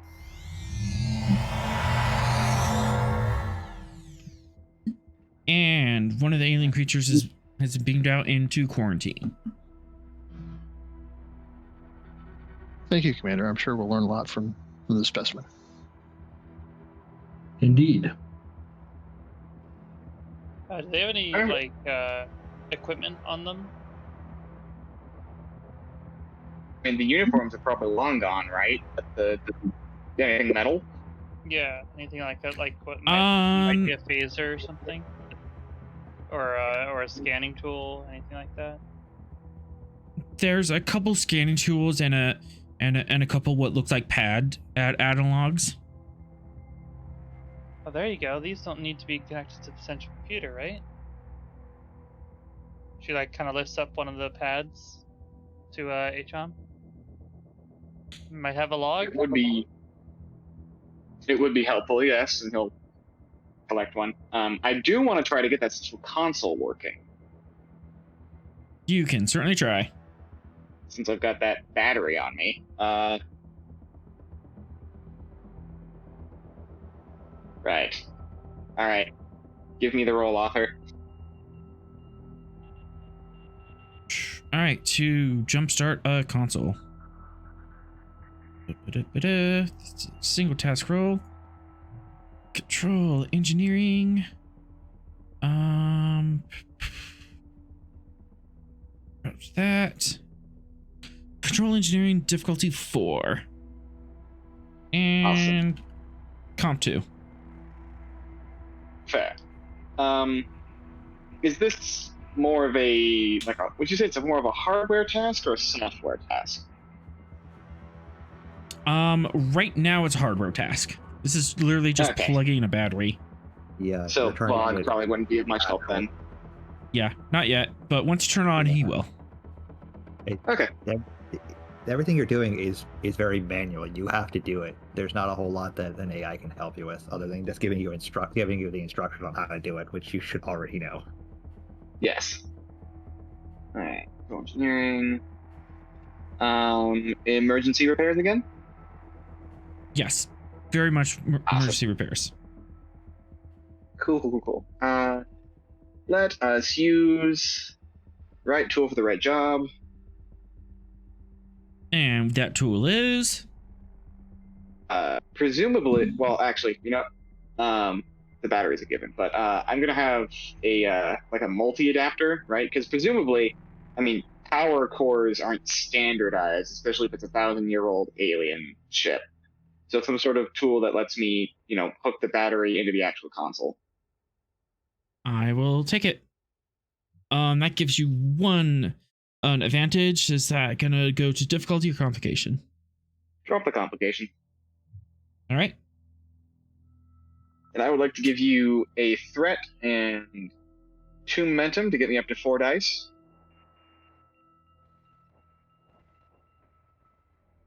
One threat, 2 momentum. And 4 dice. You may fire when ready. onwards and downwards.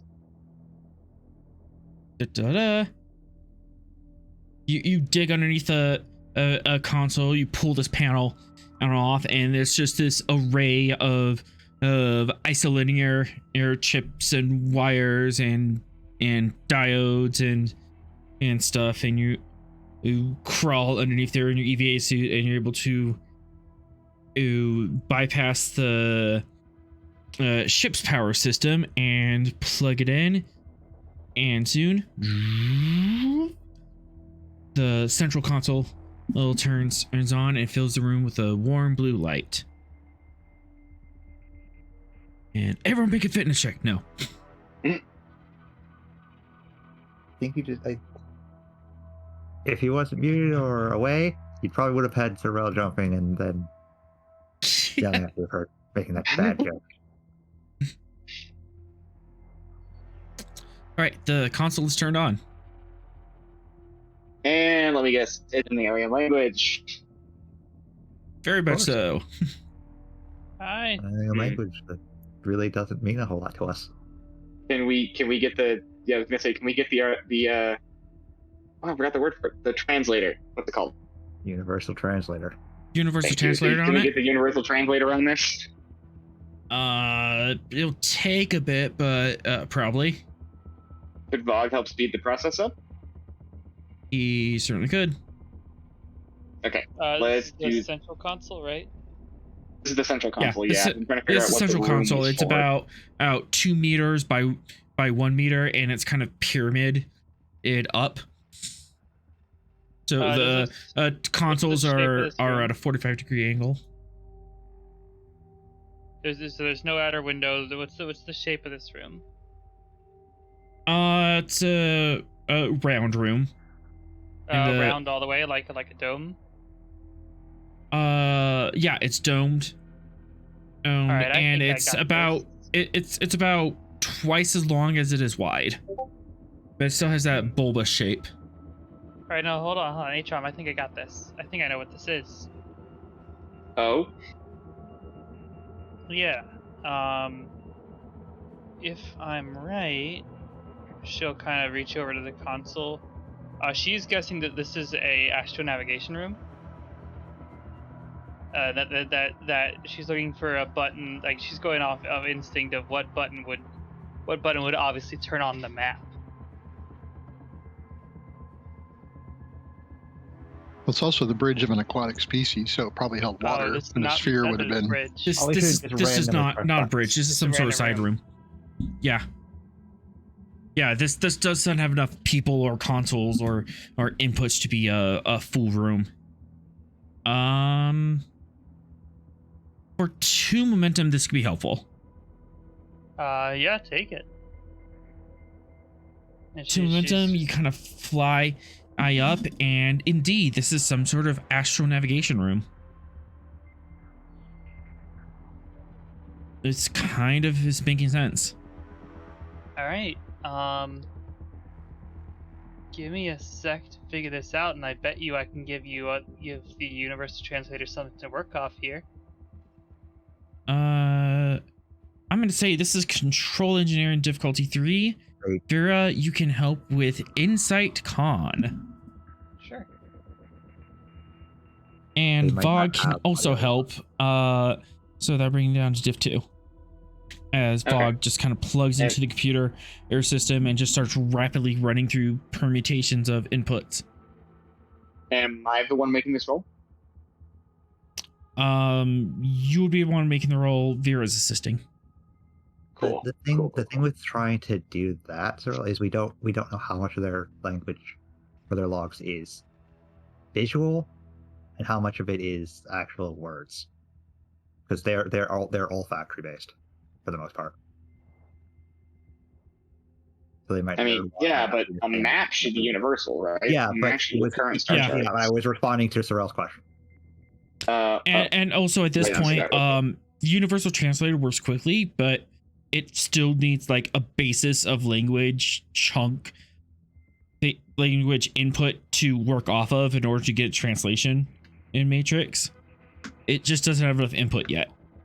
So you're trying to give it So we're input. feeding it inputs. You're feeding Star it input. names, planet names. Yeah. Yeah. Oh, Yeah. like, oh, this is their word for star, and we know what a star is, so we look for other instances of star, and the things around it. Well, that's probably their word for planet, and work from there. What's the alien language for there be monsters here? All right. All right, control engineering diff 2 to feed a universal translator and Insight Con. Okay. Take a threat just because I want the reroll, and I'm assuming computers applies here. Yes. Excellent. Here we go. There we go. And Vera with that insight. Bam. Vera. Okay, it's not every time she rolls a 2, guys. Come on. Slowly and surely, over the course of 15 minutes, the computer console is flashing and twitching, itching through squeen. Yeah, where was that? Squeens. Twitching through tweens. The squeens. All right, this The is squeens. this rotates it left. This rotates it right. Yeah, This and seems to Bog be is like basically some sort of just like us rapidly adjusting. burning through inputs and trying to find which ones work, which ones don't, and the universal translator's chugging along, and you get a rough translation matrix.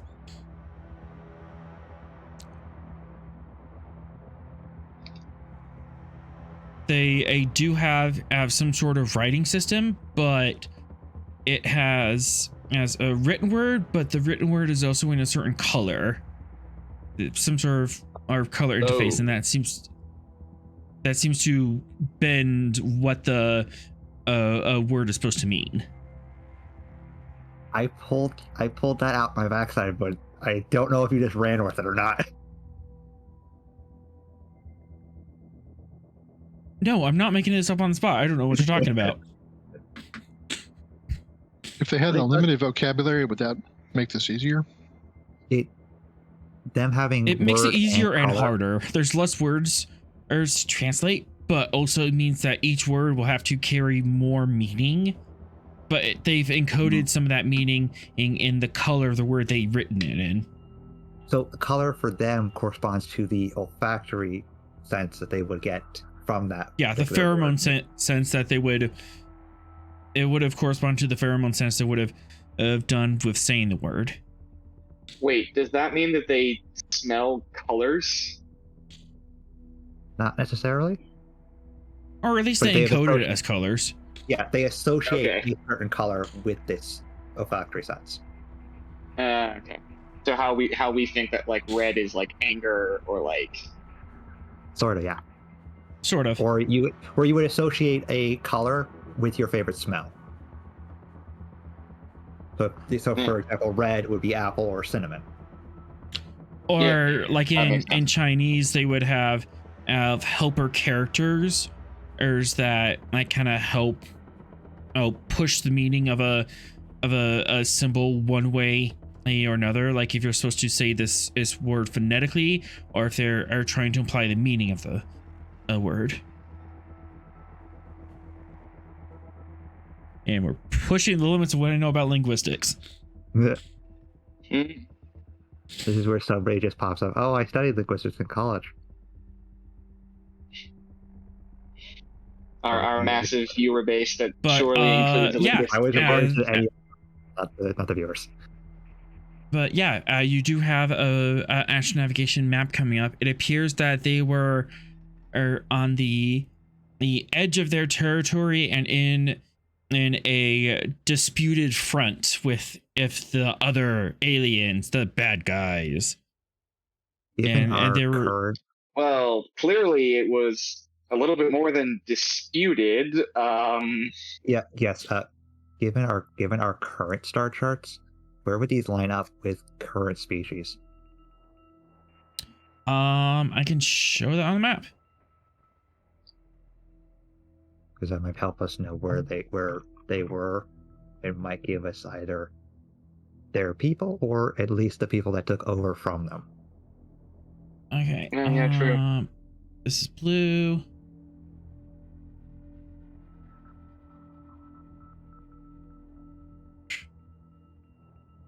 I should be completely Yeah. away from anything that Right. we've actually charted thus That's far. their side, Okay. roughly. And the enemy was kind of coming from this front, but they didn't exactly know how deep they went. Okay, so So the Gungnir is an enemy air quotes territory. You're in But that would also- disputed territory. yeah, we're Oh, just territory. ES-17 is presumably In the closer middle to- of the enemy territory, possibly. Or Yeah. it's just a small invasion force. They just know that like along this side of their territory, the enemy was attacking.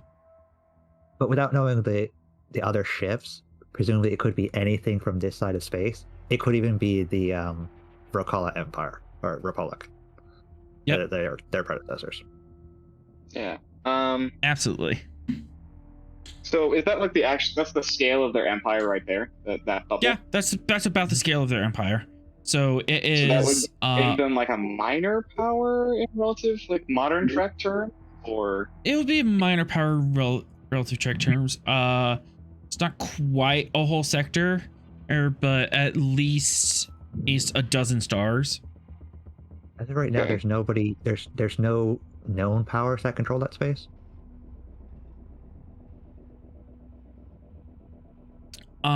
Closest was as the Unearth, who they just barely reached its warp speed. Okay. Yeah. If there's no other warp-capable civilizations in this area, I mean, at present. So yeah, it's been a while since they were at this level. They might have lost. It might not have been this battle in particular, but it definitely was showing that they Yeah. eventually lost. It definitely showed that they eventually lost from our current star charts. Yeah. Okay. Does the central console also have a layout of the ship on it? For momentum, you can bring that up. I would like to do that, please.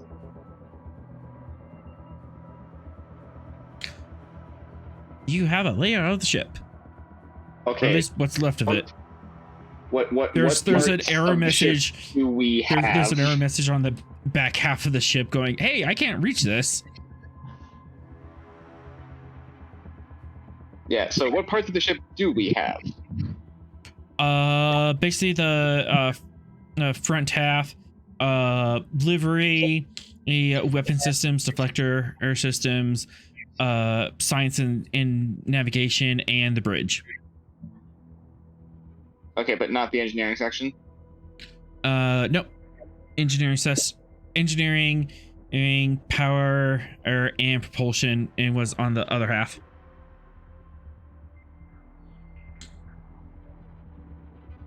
Okay. Well, if we're going to learn anything else, it'd probably be with the captain on the bridge. That's where Yeah, most. bridge, and then I know Sorrel wanted to take a look at those subspace tachyon bombs. Before we leave, actually, now that we have the universal translator, the pad we found on the guy. Oh yeah. Let's get that. Let's get that guy up and running. Easy enough. It's a small pad, so you're able to power it up, and you're able to run the translation matrix over it. What would you like to know? What kind of pad is it? Is it like a personal pad? Is it like? It would have to be a personal pad. It's like the equivalent of this guy's shipside pad. So his shipside portable terminal to the computer system, but it does have local storage and local programs on it. Any logs?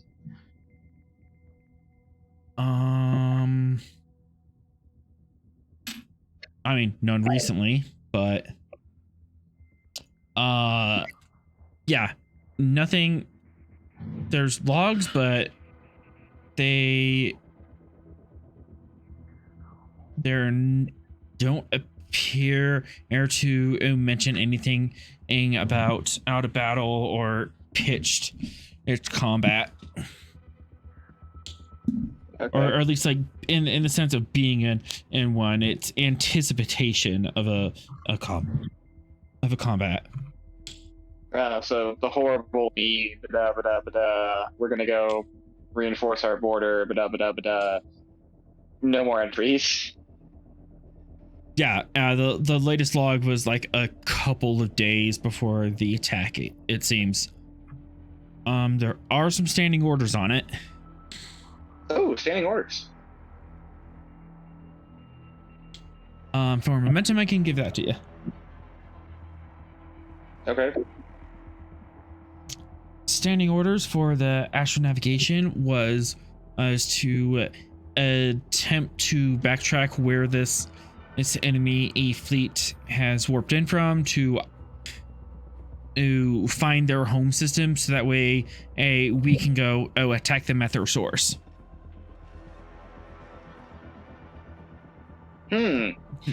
Well, they seem to be under the impression that all of these guys are coming from the same cluster of stars in the sky. They're all coming from the same vector. So they're just trying to narrow it down in order to make a tactical strike. But from the star charts we can see, they didn't really get that far before the combat took place. They did not. Mm-hmm. At least these ships Not enough didn't. data points. This was the only one that's really intact enough, really.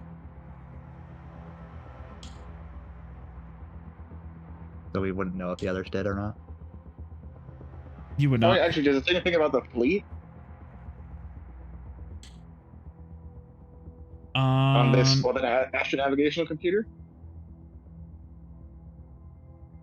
In what regards? Like the We friendly are fleet? traveling like we are traveling with X number of ships, essentially. Oh.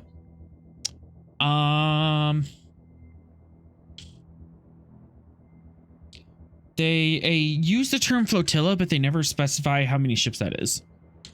Of course. Yeah, that's a very vague term.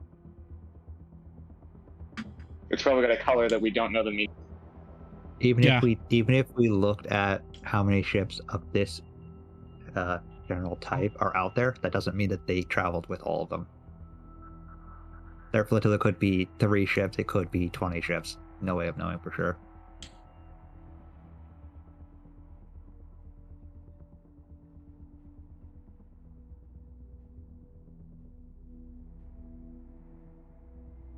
All right. Well, now that we know where the bridge and the I guess powder room, for lack of a better term, is,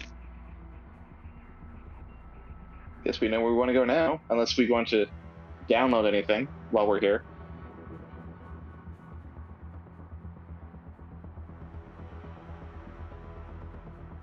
I'd say yank their star charts so we know where we have a record of their power, so it isn't just lost to history.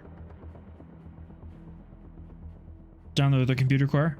For momentum, you can and download their computer core and something resembling their cultural base. All right. I will do that.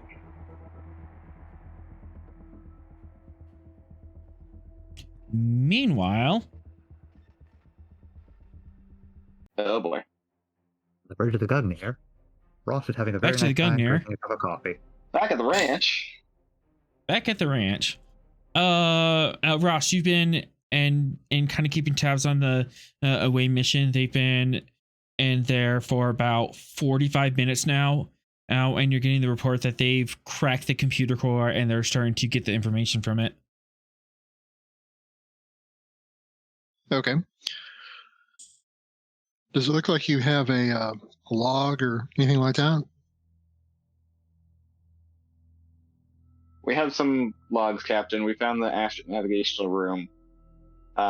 We have identified where the bridge is, so we'll probably be heading there next. That sounds like a good idea.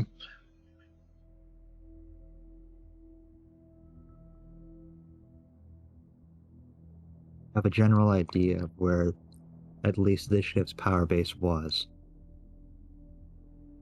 It is centralized between the original Unearthed homeworld and DS7.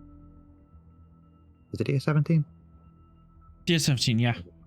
And DS17. Are there any indications that this could have any relationship with the events in the Expanse or events now with the Iconians?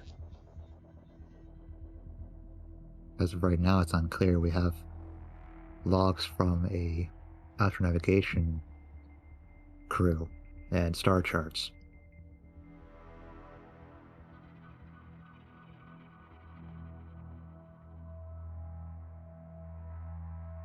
We'd have to get the captain's logs in order to understand anything more detailed. Okay.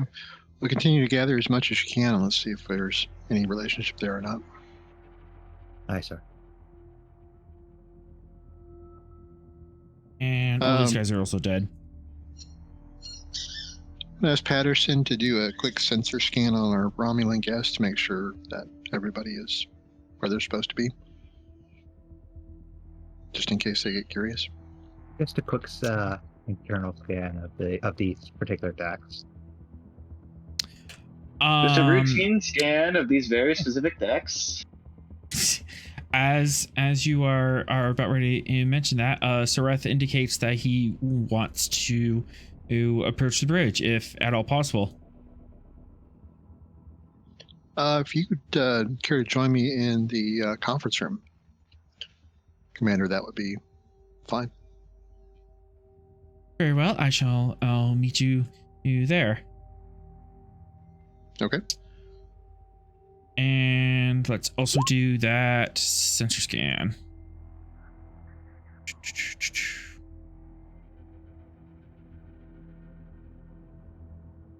Reason science. If one sensor science and go for it.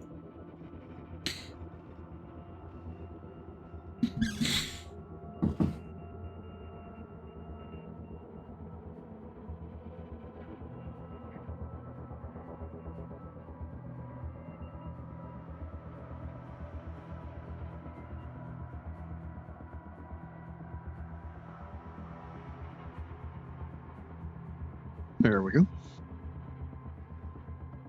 Hold on one moment. Oh, What? Well, at least you didn't say roll for initiative. so anybody else hear that boot drop? I heard the boot. I'm waiting for the barrel.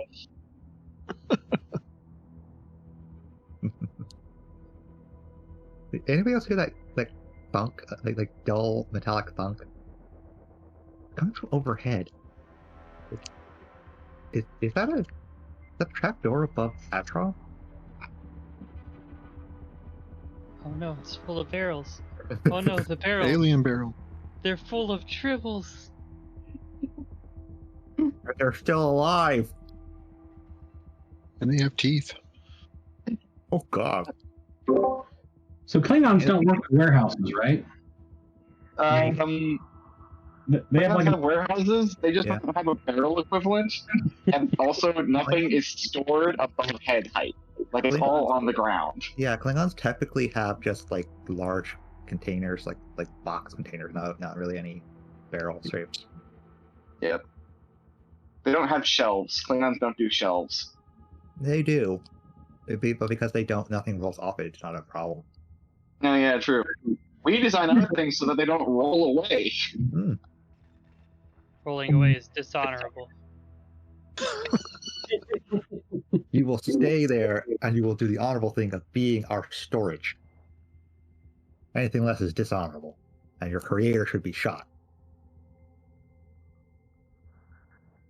There's a thing in Grethor for dishonorable storage containers. Most of it's blue barrels. They're constantly hovering over the lakes of lava. so yeah, like Klingon hell must be like this endless warehouse with And just I am back. Sorry about that. We were talking about Klingon hell and barrels. Computer? Ah, frick, really? frack. That's crossing genres. Well, crossing not genres, I guess. Crossing shows. IPs? Yeah, probably. Okay. All I can imagine is Scotty just talking to himself. Franchises. Okay, now you can speak. Yay! Yay. Yeah, apparently when I went to close my work truck today, my butt buckle bounced off and kept one of my doors open, so it was just hanging out in the parking lot. Oh no! That's not good. Hopefully all your stuff is still there. Yeah, all my stuff is still there. Okay, so you were meeting with Sareth Yes. in the conference room, and you were doing a ship scan, and you met it and gained some momentum. Doing so well on gaining momentum. Spending 2 threat. There is a gathering of Romulans in the mess hall. Like define gathering. It's about 5 or 6 of them, Okay. They're in the mess hall. That's innocuous. and they are encircling Zogar. Oh, they want to No. die. They want to die. You fools! Don't they know that a table is essentially a large boulder? Yes. And Zogar started thinking, look, egg sacs. Oh, look, food. The snacks come to me. He's been dealing with Wonderful. Fox for too long. He's gotta have an outlet now. In fact, it's about this time that as security, he pipes up and says, as security to the mess hall, quickly. Oh, no. Wait, hang on. So with Fox off ship, isn't Zogar next in line for tactical command? Yeah. He's my second. So they're arresting the standing commanding officer. They might not be Wonderful. We don't know what's arresting- they might going not be on yet. arresting him. They're just like there's something happening. Oh boy. So it might be that the Romulans are harassing him. He hasn't actually done anything yet. No, true. Captain, you go down to the mess hall, or you're just gonna let security handle it? I'll ask him to send a detachment of security down there to the mess hall and keep me apprised if there's anything going on that requires my attention. Presence command, diff 2, brought up to diff 3 just because of the hair, the strangeness of the situation. And let's also increase that complication, because it would be a rotten shame if this turns into a firefight. Firefight? We confiscated their weapons. Shh, it's fine. It's called a shooting gallery. Let's be fair. Par for the course. Par for the course. Fair. All right. So Fair. presence command. Take a point of threat. Yep. Leadership as a focus. Absolutely.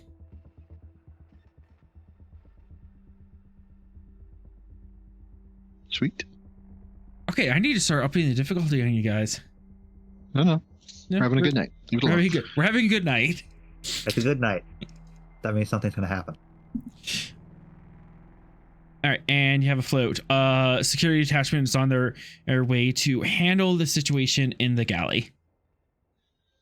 Yes, handle it as gently as possible. All right. And diplomatically. As gently as possible, as Fox has dictated to you. So breaking hands, not breaking arms. Got it. Oh. Well, like they deserve it. All right. You do have a float. Did you want to use that for something? Yes, I would like to use that as an advantage with Sareth, as to see if he can maybe contact his men to, corral his own men. Maybe get a lieutenant or a sergeant to step in and de-escalate it. Okay. To momentum, you can have that advantage to make the situation get smoothed over from both angles. Yes. Yep. And you make your way to the conference room, and Sareth is on his communicator talking to his sergeant in a hushed tone. And as soon as you walk in, and he hangs up and stands politely at attention for you. Well, this is unfortunate. Yes, I hope it was just a little good-natured, good spirits that got out of hand, but I'm sure it'll be sorted out peacefully. I was not aware that the Gorn were working on Starfleet ships. Yeah, Lieutenant Zogar is one of the few that are in Starfleet. Interesting. Do the Romulans and the Gorn have any bad blood? I doubt that the Gorn have good blood with anyone. Well, true. That was a neat sidestep question. Please, if a Romulan directly answers your question and you know you're doing it wrong. Yeah. I was curious as to the nature of our stop. We don't have much tactical information down on our deck, but it appears that he stopped at some sort of ancient and battleground. Is there something of tactical importance, or is this more Starfleet curiosity that is distracting us from our goal? Well, it's initially Starfleet curiosity, but we're evaluating to see if this has any impact on our mission. Appears to be two ancient races fought each other in this location. One side destroyed the other, and we're just looking to see if there's any kind of information that they have here that would help us out. Kind of cocks his head. Does Starfleet make a habit of sniffing any stray corpse along the road in hopes of finding information? Well, we are explorers and scientists by nature, so anything like this definitely gets our intellectual loins going there. We're our archaeologists, explorers, scientists. This is an incredible find. But it's possible that there's some current day relevance to what happened here, but we won't know until we do a little more investigation. Are these ships from the Iconian era? Would they be? No, they're off by several thousand years. The Iconians were 200,000 years ago. This battle was 1,000 years. So. Oh, okay, yeah. Like a couple orders of magnitude younger. Right, yeah. Several magnitudes of no. No, they don't appear to be that old, but if they were here first, they may have some clues as to, if they found some Iconian technology. It'd be nice to know that. Is there signs that the Tal-Shiar might have raided these ships? We have no signs of that yet. I fail to see the tactical significance of this is stopped then. Well, as I said, we're investigating to see if there's any data here that is currently relevant. If not, we'll take what we can and investigate along the way, and have someone investigate this site later. But I think it's worth the effort and time to look into this here. Another good thing you could point out is that we won't know until we investigate the ship. Right. There could be significant amounts of data over there. Honestly, we don't know. But I think it's definitely worth a look. If the Tal-Shiar did get here first and discovered some information about the Iconians, it'd be nice to have the same information that could lead us to help us, track them down. I suppose it could be possible that if these races were native to the region, they also might have come across Iconian in vaults, or they might be descendants of the Iconian diaspora. That's a possibility. Thorough investigation might be worthwhile. Well, I have several of my crew looking into it now.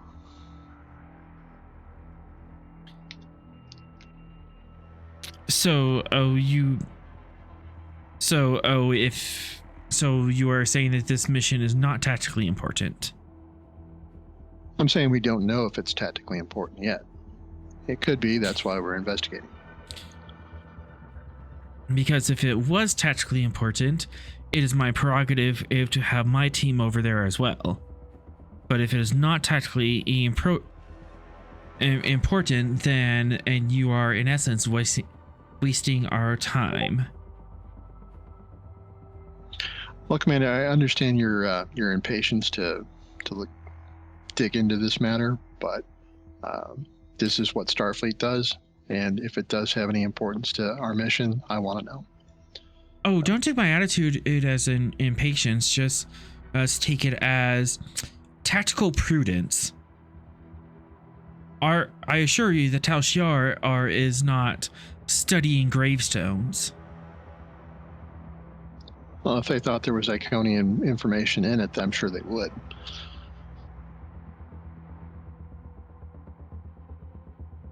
But let's give our team time to sort this out, gather the data, and analyze it, and then we'll go from there. We're not going to lose a significant advantage, being here for a couple of hours.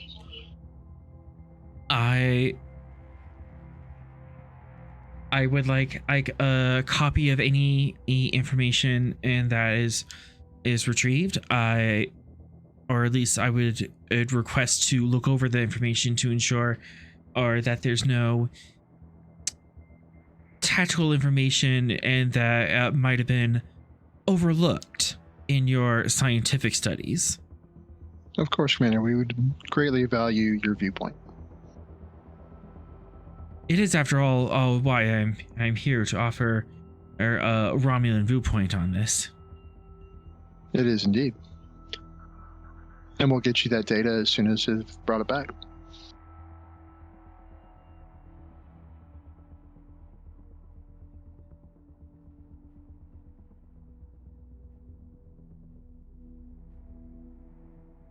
I'm deciding if there should be a roll here or not. I think this is all above table, right? There's no lies, deception. You're not gonna withhold anything from him. Not at the moment, not unless there's something groundbreaking that they find. I have every intention of sharing. If it's just routine, alien stuff, fine.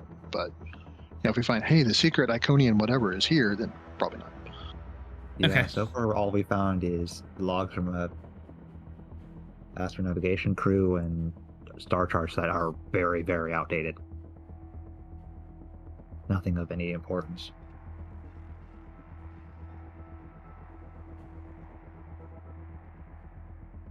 Okay.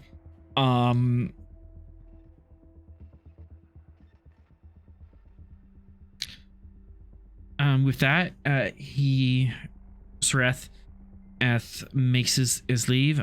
He still requests a presence on the bridge, if not on the bridge, then at least a live feed to the away team, so we can monitor the situation.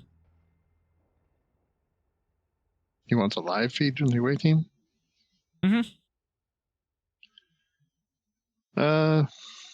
Or at least be on the bridge so he can be made aware of any situations that come up.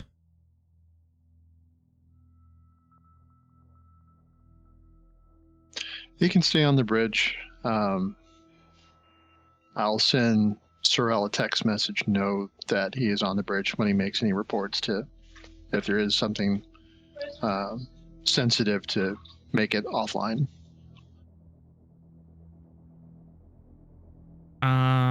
Control, command, or security. Let's see, Div 2, he's over your shoulder, but and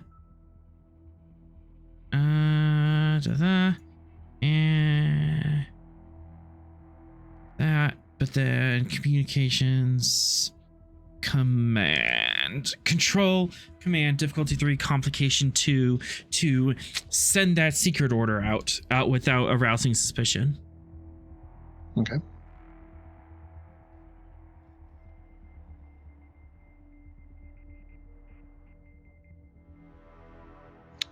Take 3 threat.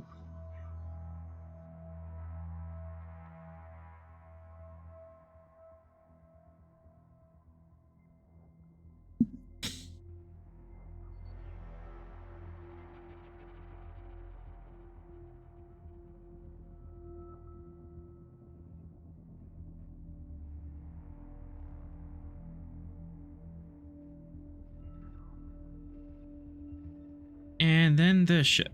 There we go. It's 5. Are you rolling as?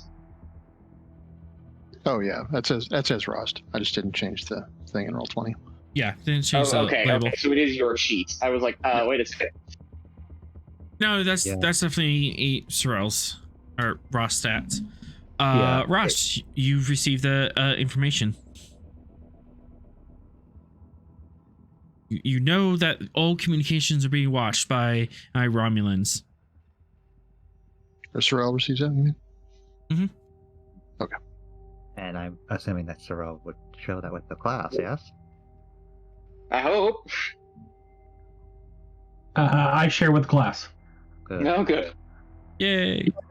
Yay. You do have a float out, Ross and Sorrel, if you want to use that for things.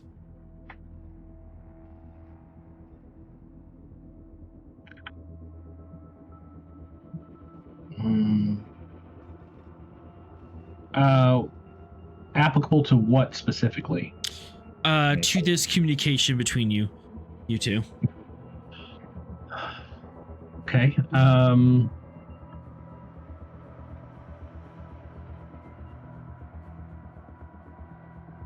Well, Captain, is there anything else you want to communicate to Sorrel?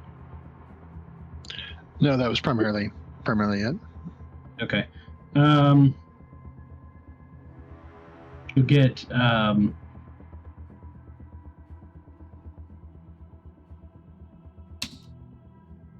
I mean, you're getting back through the bond. Sorrel's curiosity right now is super heightened. It might be a bit far for him to be able to get it properly. No. Oh, you're like within the same. You're within close range of each other, so you can receive psychic communications. Yeah, it's kind of a return back of, nosy Romulans, eye roll.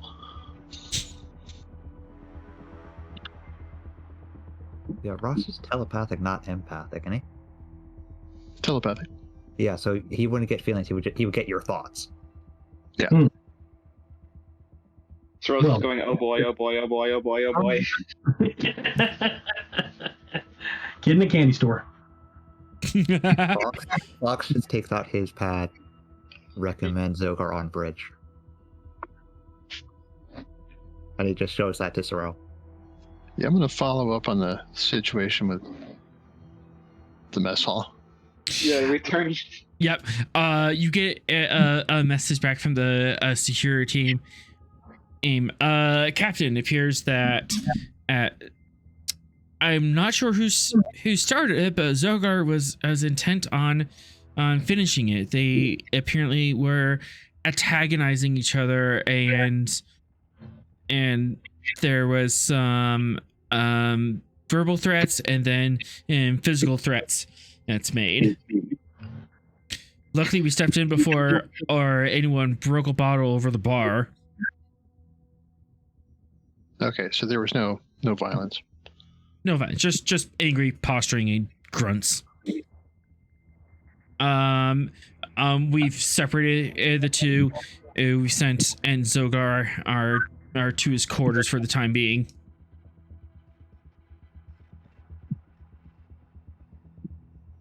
Very well.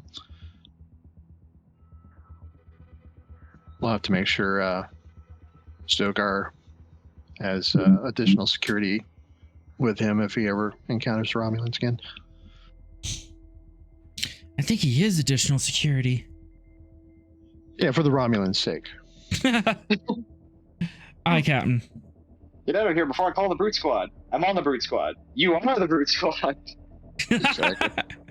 I think that applies to either Zogar or Fox. Yes. Our security team is 2 guys. Very much so. If you want Zogar on the bridge, that can be arranged. He's not like detained or anything. They just kind of told him to go away. Yeah, Fox recommended it to Sorrel. Yeah. Did he come to the bridge? I relay that recommendation. All right, well, we'll pass the word for Mr. Zogar to report to the bridge. Zogar reports to the bridge. He's kind of... You're not sure how, but he's more grumpy than usual. So is he Fox level grumpy or within Zogar level grumpy? He's worse than Zogar level, so probably about Fox level grumpy. Ah, Oh perfect. dear. but he's at his post, just doing his job. There's some deep growls coming from behind your chair on the tactical console.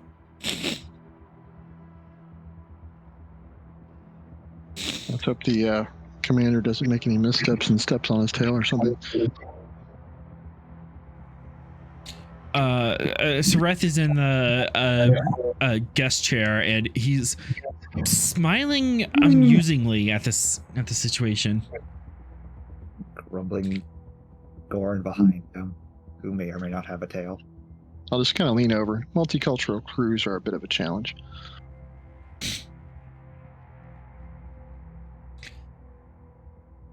Yes, that's why we tend to keep things simple in the Romulan Navy. But they do have their advantages. I'm sure they do, Captain. Meanwhile, back on the alien ship.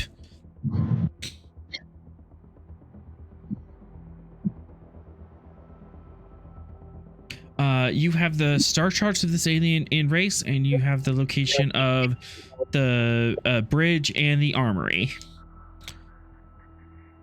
Do we want to all go with the group, or do we want to split up? Split the party, split the party, split the party. We have a mystery on our hands, gang. I mean, I was gonna split the party, but now I'm definitely not. Yeah, we should definitely do that. I'll take Vera and go inspect the weapons while you three go check out the bridge. And Scooby and Shaggy will go to the cellar, right? Yeah. Mm-hmm. Okay, Sorella and Gyro are going to the cellar. All right, so Fox and Vera are going where? Weapons. Okay. And the rest of you guys are going to the bridge? The bridge. I think that makes sense.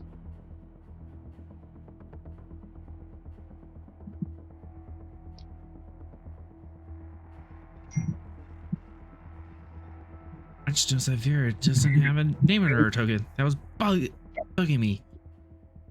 All right. They save it in that state. We shouldn't say anything about the two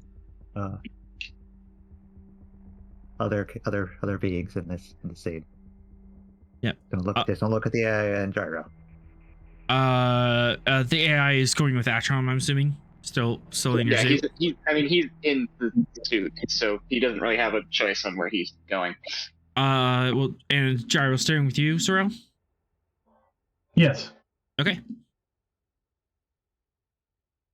Poopy always goes with Shaggy.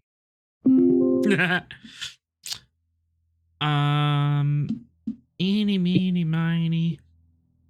We head to the bridge edge first. You guys climb up several decks. It is quite a slog, manually open doors and just flinging yourself forward through space. So fitness con difficulty 1 from Oh boy, here we go, gang. Sorrel, Razix, and Atrom. Just see how you manage it. Difficulty 1. Yeah. All right.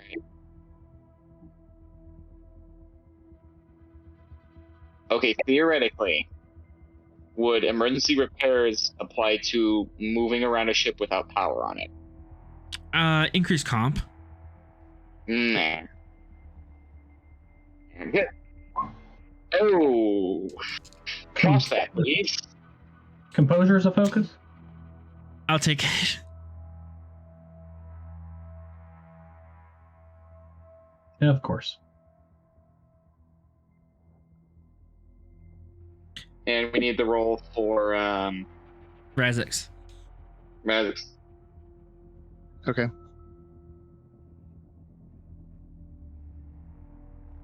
Fitness con? Yep. Mm-hmm.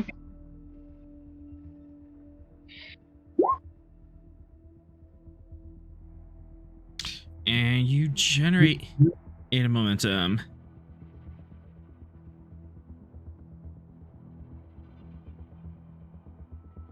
All right, now, all right, put it challenge dice. There we go. Sorrel, you take a 2 stress as you are just kind of wearing yourself out, pulling yourself through this ship.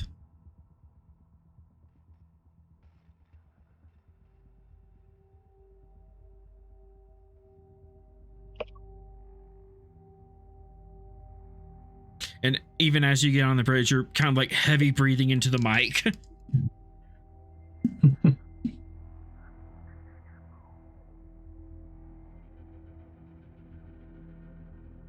But you make it to the bridge, and it is this large, almost amphitheater size room. It's the size of like a good college lecture room with 300 people in it.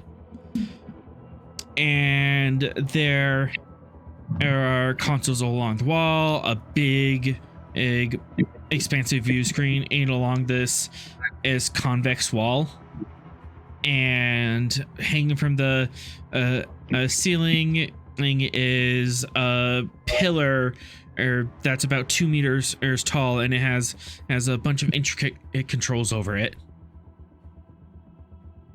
Goodness me. Along with a couple other consoles along the floor and the ceiling. And the ceiling. Oh my. It's a buffet. Which one of these looks the most captain-y, command-y? I mean, you could make a guess. Insight command 3. Sorrel, you want to make that roll? All right.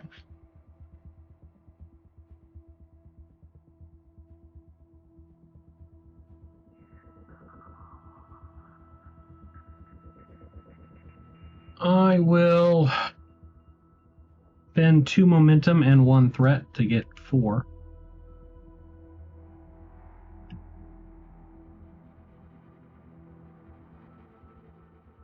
I don't see an applicable focus. So. There we go.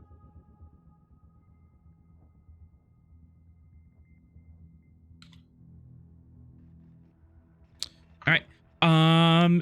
Kind of looking at this room, it doesn't make sense for a moment, but then, and you stop thinking in 2 dimensions, and you realize that this room was probably filled with water, and they were swimming in this room.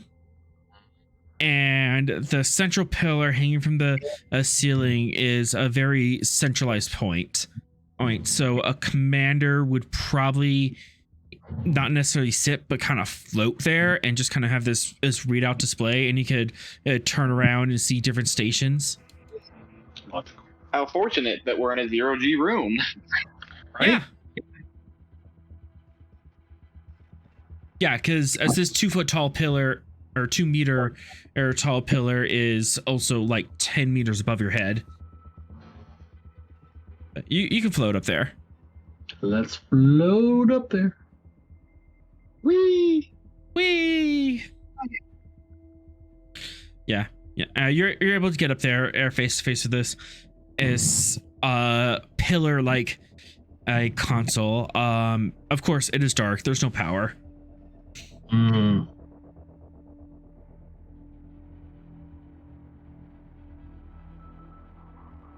Atron, could you open this can of pickles for me? Aye, Commander. Alright, so turning on the command console. Yep. Author. Yeah, I'm bored. I'm gonna make things interesting. It's a spending. Oh my. Control engineering difficulty 4, complication issue 2, as you kind of have to reset yourself to think as a 3D aquatic species would. Yeah, and once again, this is a hardware task, correct? Because it's plugging the battery in again. Yeah, this is plugging the battery in again. Okay.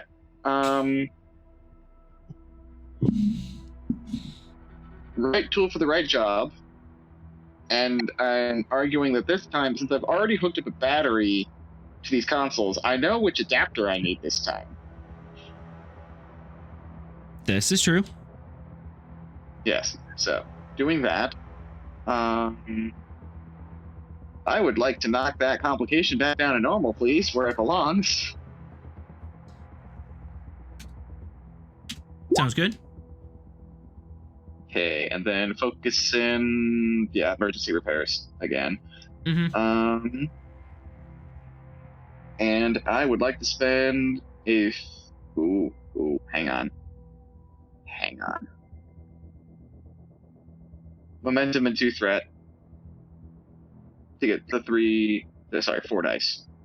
Okay, so 1 momentum, 2 threat. Mm-hmm. Onwards and downwards.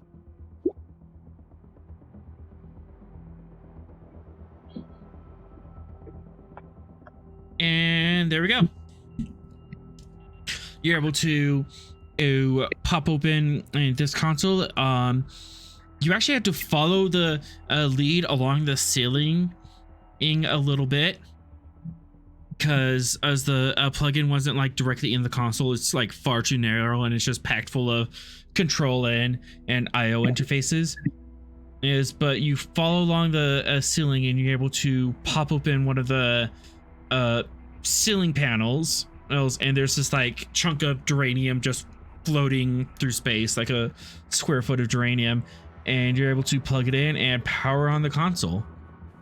And this console is actually holographic. Ooh.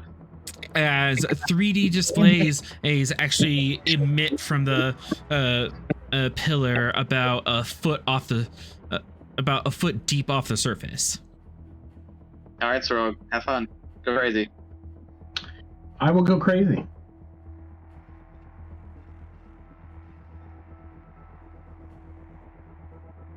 All right, how are we going crazy? What's the idea here? Well, I'm gonna. Okay, so what information does the terminal give me as I kind of start? About trying to get her to talk to me. Lots and lots of error messages of oh god, where's engineering? Where's propulsion? All right, we'll tamp those down. Yeah, just error messages, queries that are going unanswered from other parts of the ship. Can I access the last logs? Certainly. Is that gonna be control?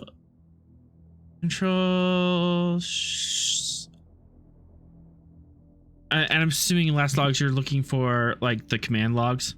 Yeah. Yeah. Okay. Control command. And you are bypassing it, so that's gonna boost that up. So control command difficulty 4 complication 2. Okay.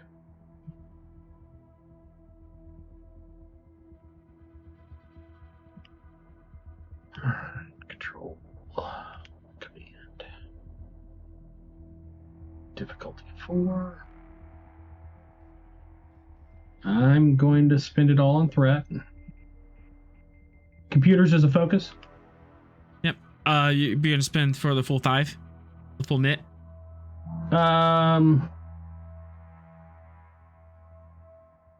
No, I'm just gonna spend the 3 to get the 4.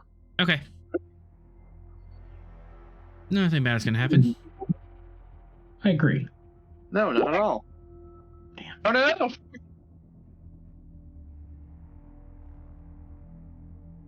Well, nothing horrible happened. It didn't work. Yeah, you're just fighting error messages, can't quite figure out how to get into the system.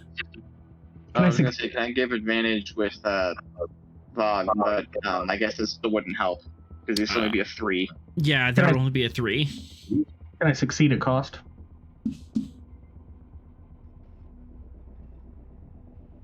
What would the cost be? Actually, yes, I have an idea of that. You do get the log. All right. But Nothing yet. keyword yes. But it's Keyword, covered yeah.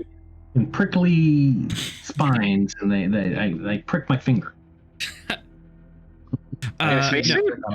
you get the final log. Vague notions, and that this is the captain in of a ship, and there's an admiral above him, and he's being told to hold the line, and the admiral is going to is ordering them to fire this quantum phasic weapon. Quantum. Question: are the words "quantum phasic weapon" being shown on the camera screen right now? Yes. So the people on the bridge can see it?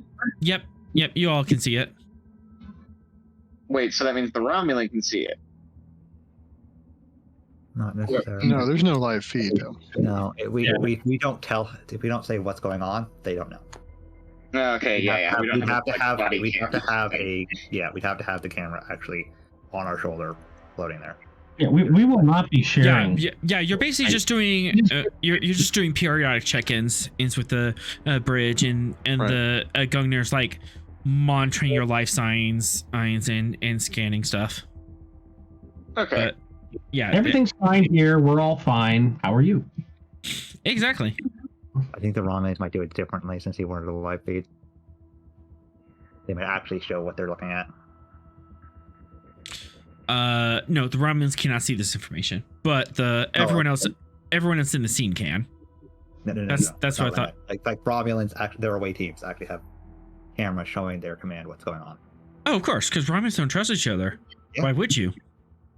Micromanaging all the way down.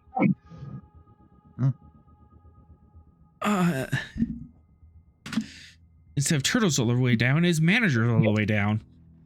I mean, It's a wonder why the Klingons decide let's just stab the guy above us that we don't like. when Sub Commander Talos is gunning for your job, you got to keep an eye on him. Exactly. If you wanted to do an insight check on the quantum phasic weapon, that could be done. Okay. Insight or reason. Science. This is quite advanced. Let's see. Alien technology. Really weird unknown context. And through a translator. And possibly messing this up. Insight or reason. And Atrom, you might be able to assist with insight engineering, just engineering insight on this. Okay.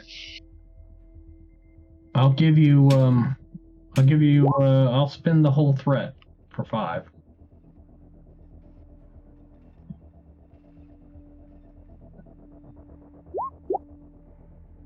Rerolling one of those. Engineering. Assuming I don't have anything that applies here. So here we go. Like Oh, it's weapon complicated. systems. That's good to know. Yeah, weapon Yeah, I don't have anything systems. with weapons. Technical insight, maybe. Yeah, none of that. Okay, well I helped. Alright, so we have 5, 6. Got it, but we have a comp on the board. We'll spin 2 to quash. Alright.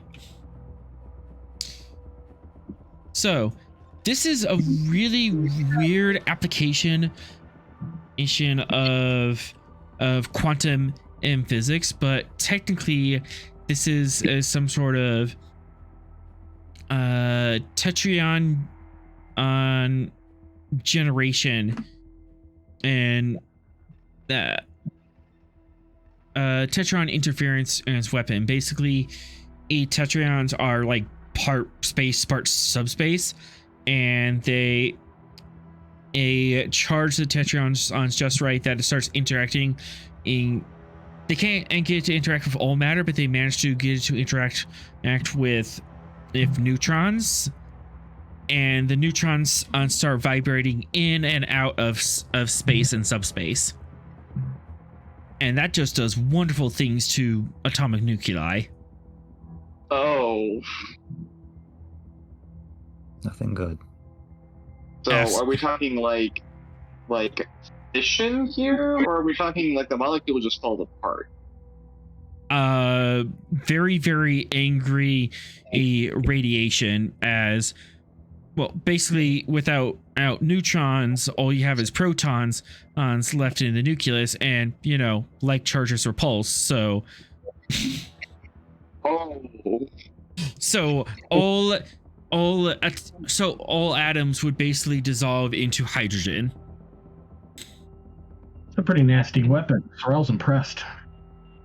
So we found the doctor device from Ender's Game. Oh yeah. Oh, I guess so. I wasn't thinking of that. For those that have no idea what you're talking about. You never read Ender's Game? No. Oh. Essentially, they have this weapon. I mean, it's not exactly like it doesn't have the chaining. Yeah. But it's it's the molecular destabilization. The acronym for it is MD, so they call it the doctor device. But basically, you fire it on a lump of matter, and it makes this degenerative ray that breaks apart our molecules. Oh, good. We're not using this. And it's a planet. Oh, absolutely not. Yeah, and in Ender Games, it's a planet killer. In this case, it's not a planet killer because it doesn't have the matter propagation in technique. It has a limited blast radius. But it's still, unfortunately, this is the only ship that we know of that is intact.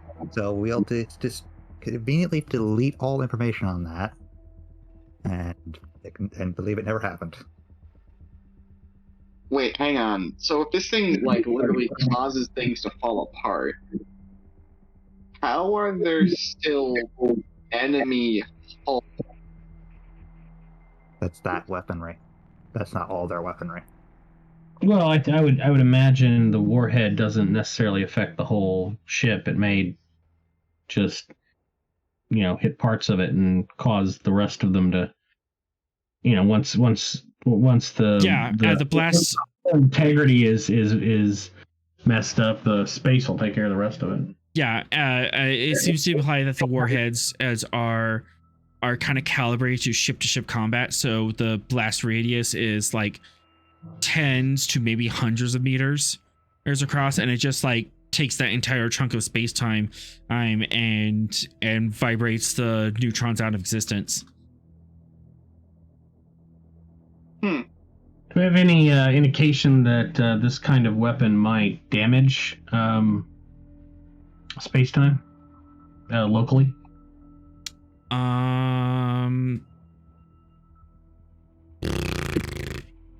Do you want to roll? You could do this for roll or the momentum. We'll spend that momentum. There is a possibility for lingering in subspace effects because it is oscillating neutrons in and out of subspace, and that can cause issues with subspace communications. If the blast radius is a high enough energy, it can affect warp travel temporarily. Does the effect wear off over time, or are they just like forever vibrating in and out of subspace? It does wear off over time. They eventually settle down. So presumably we're okay here now, since this happened a long time ago. But yeah, it would be horrible if this tech would get out. Okay. Mr. Fox, Sorrel Fox. Go ahead, Commander. If the call does not go through. Oh. Oh, that bit about the subspace communication. What button did you hit? We just turned the bridge on, and not even the whole bridge, just the console. Sorrel, on your end, and you can tell that the signal is being actively jammed. What? Okay. Meanwhile, Vera and Fox, you are climbing your way through the ship to the armory. Fitness con on Diff 1. Okay.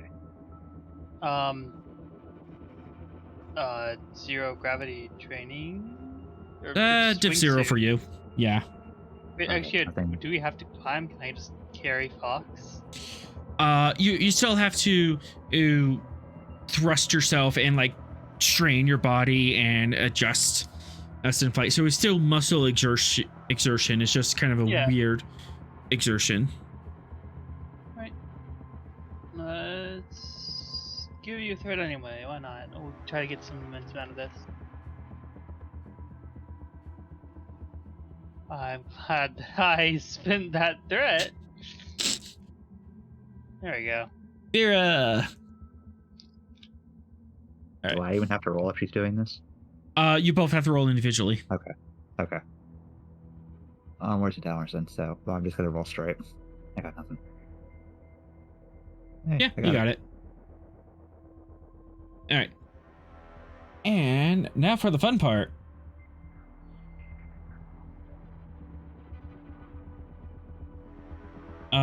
You make it to the armory. Let's see. These guys are. Right. Oh, it's always fun when you say these guys. I swear there are raptors here. 2, 3. Oh no, there's just 4, 5. People that look like Vera. Wow. They're That's right. racist. That's only racist. slightly racist. Wow. It's only slightly racist. And this guy. Yeah. You get it to the. Oh, come on. Yeah. Yep. You get to the armory, and you kind of hear thuds and scuffling through your boots. Oh, and 2 more. As that guy is that much. It's probably for the best that Fox doesn't have his hammer right now, because, like, can you imagine if he threw the hammer in a room with the stinking quantum phase weaponry in it? And yeah, these guys are gathered around a warhead, and they're setting up a transport enhancer and trying to pry it loose from its casing. Yeah, let's not let that go on. You want me to talk to them? They don't look like the talking type, and we can't let them be in a position to get that off this ship. No, there's definitely ways to talk to them. You just gotta speak the right languages. You trust me? I see anything from them I don't like, I'm going at them. Yeah. She'll walk in. Hey, dumbass. That's an entrance. That is an entrance. The big guy, I kind of walks up, and 2 of his lackeys, he's floated up. All of them have disruptors out. Yeah, who said you had claim on this one? We found this first. Who are you with?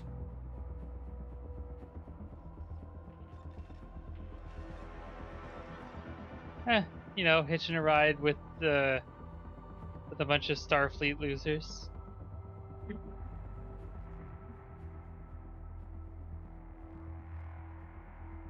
Starfleet's here. Oh yeah. And they got Romulans on their backs too.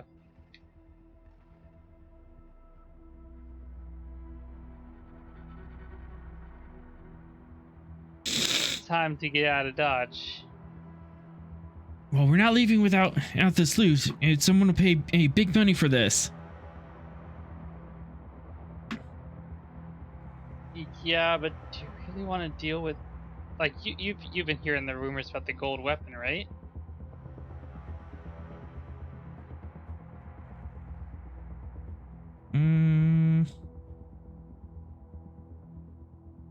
She did specifically like start spreading that rumor in the Pirates Den, like in when she went to that auction. No. What golden weapon?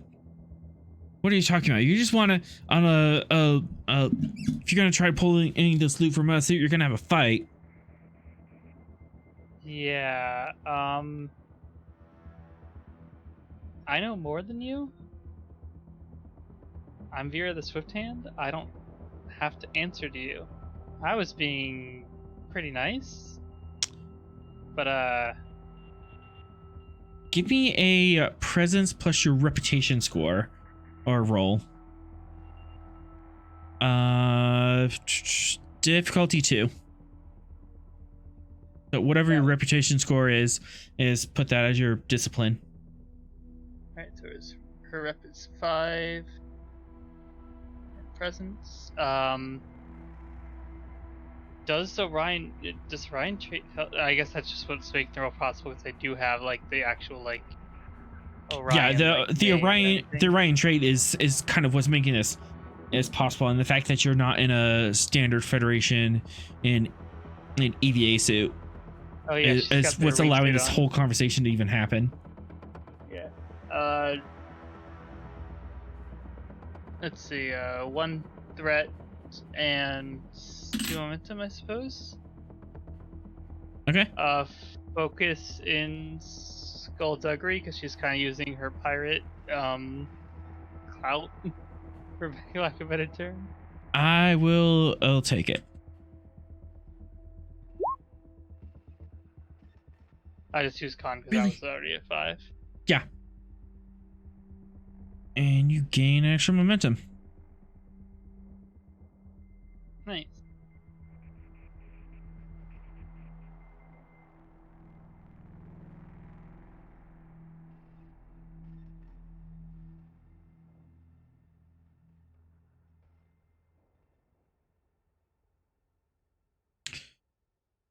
All right, and you said okay. So okay. So you're saying that you're Vera the Swift Hand, and you know what's going on, and you're kind of talking these guys down. Yeah, like she was like her position was on a known like salvage ship, like salvage and like treasure hunting and stuff like that. So this would be in her wheelhouse. Mm-hmm.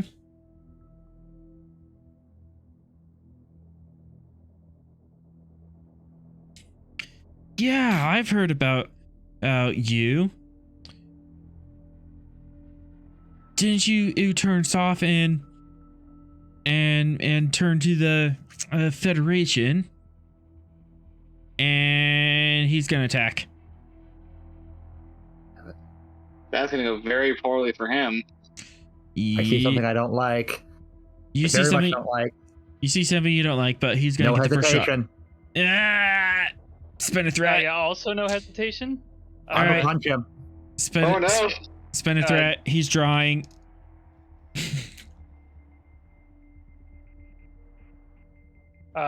Who's no hesitation, I guess, would be allowed to go off first. Either or. I did say I see something I don't like. I'm going in. Yeah, like actually, both you can spend, and then you keep it. Yeah, if like he's going for a punch, then Vera would immediately try to use that as a power play. Alabito, thanks for joining. 0G training. This guy does not have 0G training. That's unfortunate. So I guess. All right. So if both of you spend a threat, you can both go. Just who's going first? You solidly have the initiative. Warn you that if he saw anything he didn't like, he was coming and swinging, and this is something he does not like. So I think Fox would go first, based on what we Do you previously want to stated. roll for it to see whose reaction is faster, maybe? Just roll a Could do d20. that. Sure. Alright.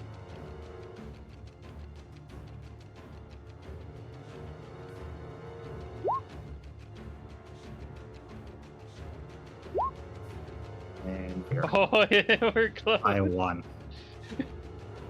Dang. Fox 1. Fox did not win. We are rolling. Oh. Roll high low. Oh, we're going high. Okay. Yeah. Yeah, why would he not go River, high? River rolled better. This isn't Star Trek logic. Oh, yeah, how you Star Trek is lower. Yeah. I forgot about that. I was just... Yeah, that's do we why I want was. to roll it? Do we want to roll it that way? Makes sense. No, we could go high. Fear goes first. Go for it. He is pulling his disruptor and leveling it at you. Yeah, she's just gonna move, like as she sees the moon, she's gonna move forward and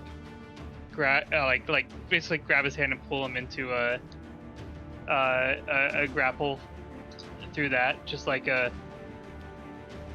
literally it's a power play. It's like she's trying to establish dominance in the situation. Control security opposed. Nice. We're in a zero-G environment, so I can use con. You are. Yep, you have +1 because you're used to fighting in zero gravity. No, And she has, like, a in wingsuit. combat, she can use con and Yes, she ignore may. difficulty increases. Yep, and he has a difficulty increase because he's not used to fighting in zero gravity. You do get a threat just because I have to get that bold con. Mhm. I'll spend it back. And 2 momentum.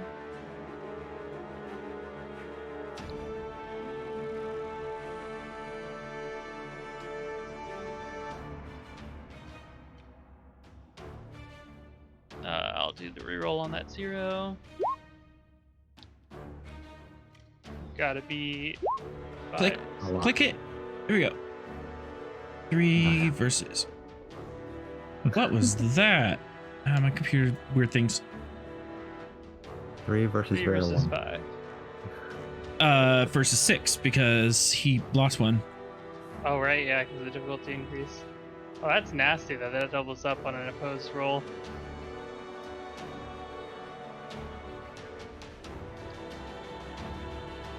All right. Go ahead and roll damage. Unarmed strike. Unarmed strike would be just my security, correct? Security +1 in challenge dice, and then has the non-lethal and knockdown effect.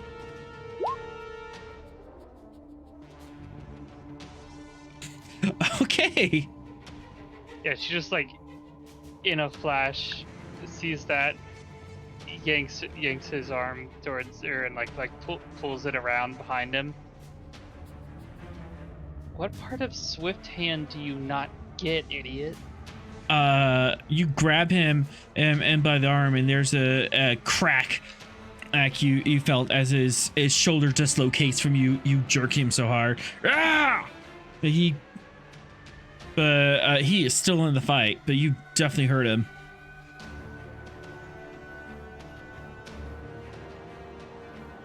That is your Fox, turn. Yeah. Fox, Yeah. it's now your turn. Yeah. Here's got that guy. I'm gonna go for his karma, so they can't do anything. So, get up in this guy's face and give him a little punch. All right, oppose daring security. Yeah. Go ahead and take a threat. And I have boxing as a focus. I can't have a focus as I don't have friends. Nah. They roll in that red. I think I won. I think you won.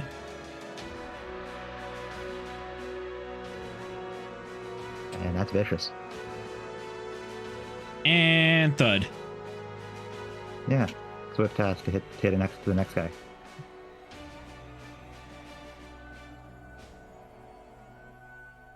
2 momentum. Yep.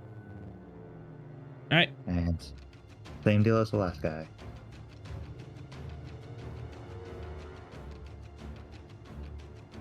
And we're rolling that red. All right. You do have +1 diff because you're swift. Really? I don't Really? think it mattered. All right. So I get at 1. Yeah.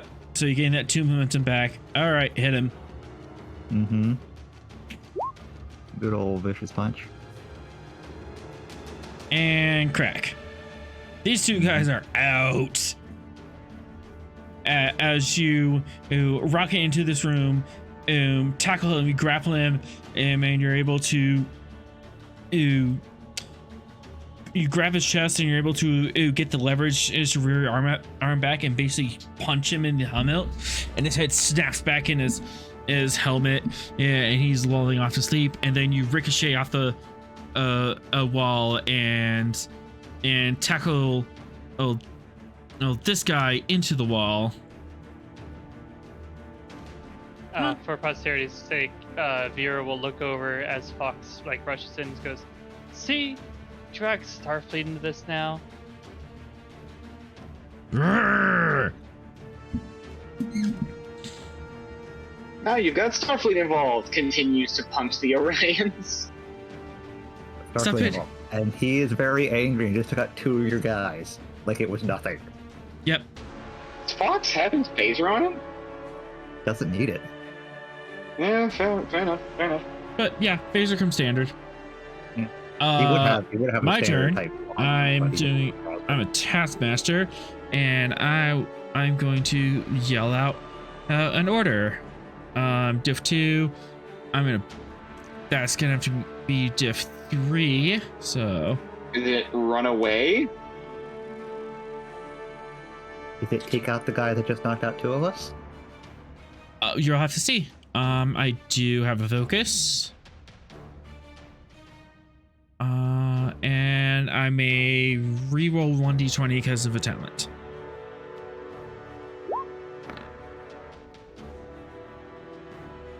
Yes. Reroll that 0. Aha. Get it out of here! Get it out of here! Get back to the ship! Oh, that's bad. That's As the rest of these guys run on around the warhead, tap some consoles on their suits, and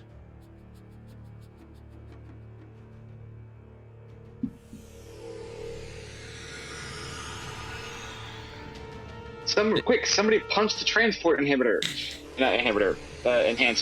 It's a little late for that. Or shoot it. No. as they dematerialize with 1 warhead. That's a bad. That's a bad. Is the jamming still there?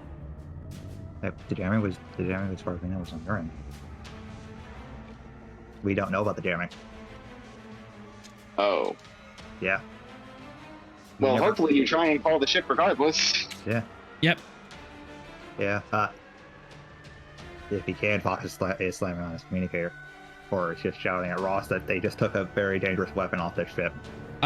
2 momentum you can and communicate. Yeah, take it. Captain Ross, our Orions have just taken an unknown missile off the ship. Acknowledged. Can we pick them up on scanners? Indeed, you can. Oh, we still have the guy, right? Yeah, you still have the guy. He's still here. They couldn't get a lock on him. Oh,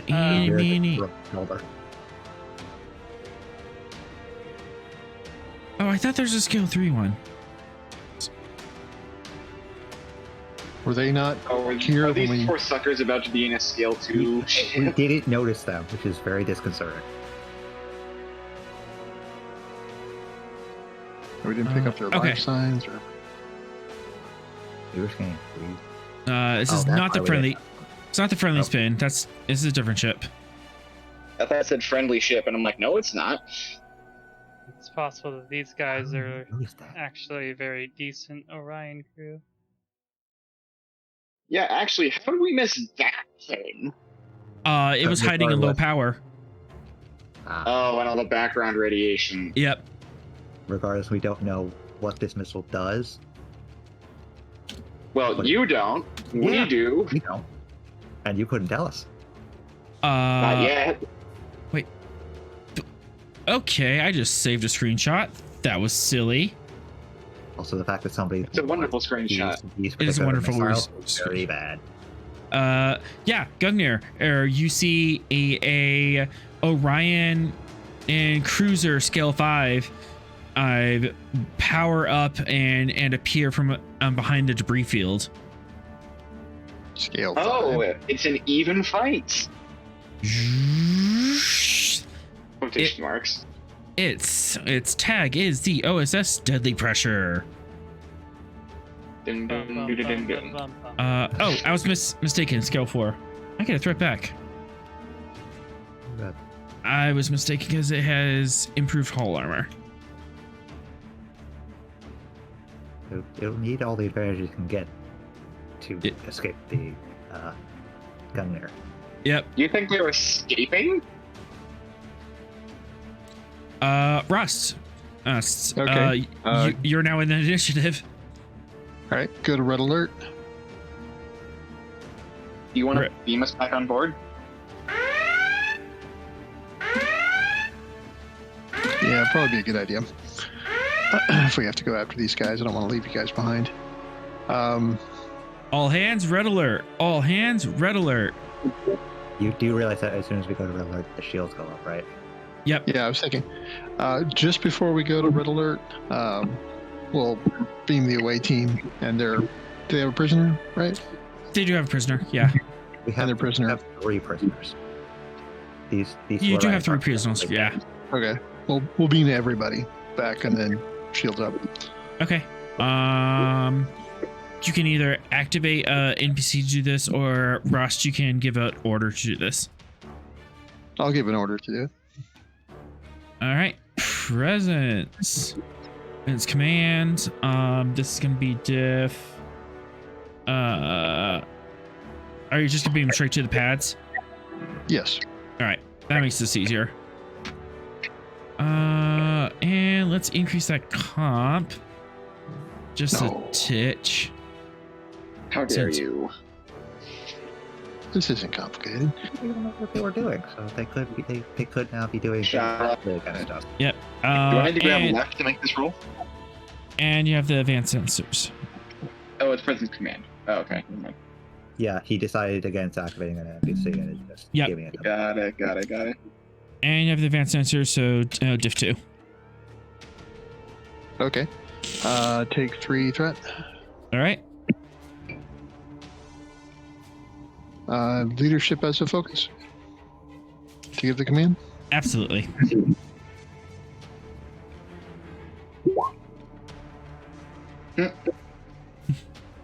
I think he got it. I think you got it. Oh, of course. Near. Momentum to gouache. All right. 1 momentum. Yeah. 1 momentum plus 1. All right.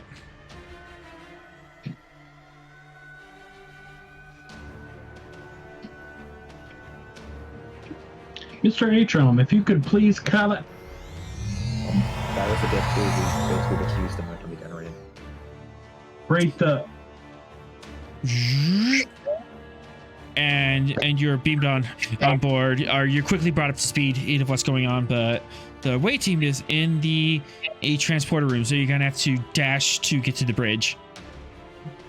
So I assume they tell us that there's Orions, and we tell them bad missile. Are you suggesting that if I want to run to the bridge, I'm going to have to do a fitness check?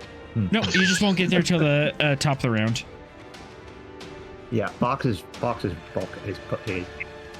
making sure this Orion is in cuffs and then booking it to the bridge. I am booking it to engineering. Sorrel will make his way to the bridge. I actually have a question before I make my way to the bridge. Can I try to identify like whatever like marking he has on him, so I can try to see like who we're dealing with.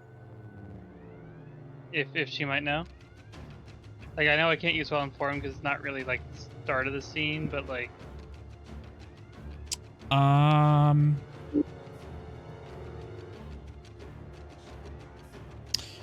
For a momentum, I will allow you to make a diff 2 check. That sounds good. Yeah. Yeah, just to have the opportunity to look at this. All right. Insight or reason, command or security. Normally diff 3, brought down to diff 2 because you are Orion. All right. Take a momentum. Okay. You have backup pants on, kiddo? Okay, well, lay back where you're supposed to be laying. Excellent. Got all that momentum back. Well, can't underlock this, so All right. Descent and then. back there, back where you need to go. Oh. Like, these seem to be like very like competent, so she's worried that like we're dealing with like a really big player. You know? It wouldn't be the first time we stumbled into. He is as part of. Yeah, we did randomly find like a Orion royalty at one point. Wait, we what? Long story. Was that Yeah, she before was or in a after? Was that crate. before I joined? Yeah, I don't think that was remember that. before Fox even.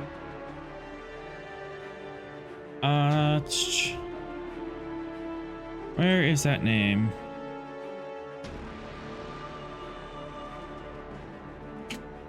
Oh, jeez, I've been with the crew for almost a year. Yeah, right. He's part of Clan Tal-Shiar and Orion and Pirate gang, but they are quite competent. I can give more information for momentum. Yeah, let's. Can she think of who's running it?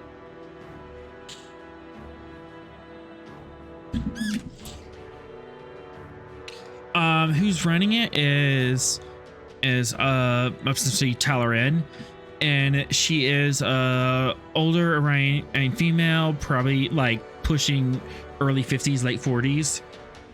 Mm-hmm. And she's very big into weapon smuggling. Got it. That tracks.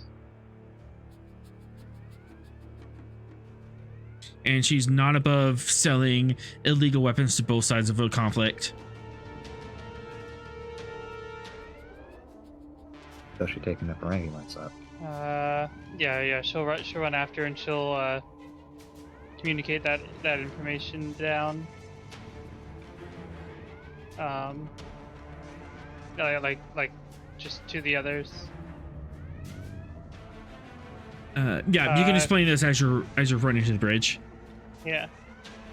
We're probably dealing with somebody who is going to do quite a lot to keep her hands on this. Then we take out this ship and then we destroy it, then we disable any weapons in this area. Yeah, that's certainly nice, but we should be ready just for a fight. I don't think negotiation's an option here. Do we know what the odds are? Like, if we like take out their ship, what are the odds that the weapon goes off along with the ship? Ah. I wasn't thinking destroy, I was thinking disable. Okay. Mhm. Yeah, disable's probably the way to go here. Yeah, we don't want to accidentally activate this thing. Yeah, you can fire for disable. Meanwhile, they get a turn. This is gonna be a diff 3 check.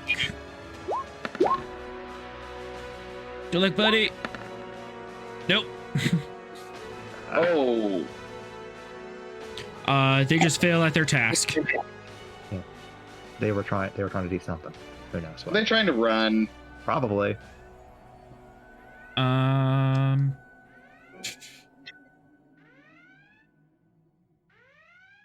Well, sucks to Let's be see. them. Cons.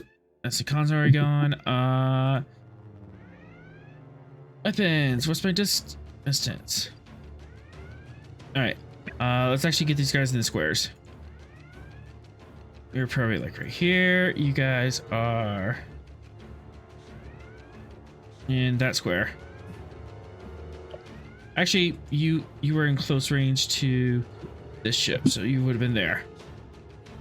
All right, that seems fair for everyone's placement. Sure. 2, 3. All right, long range. Long range. Sure. Fire torpedo. Diff 3. Wait, what? Spending a threat for the torpedo. They're firing on us. They're What? firing at you. Well, yeah, you guys are the coppers, man. I mean, Can we get our shields up before they fire? Yeah, your shields are up. Actually, I guess to be fair, we are, what, a scale bigger than them? Yep.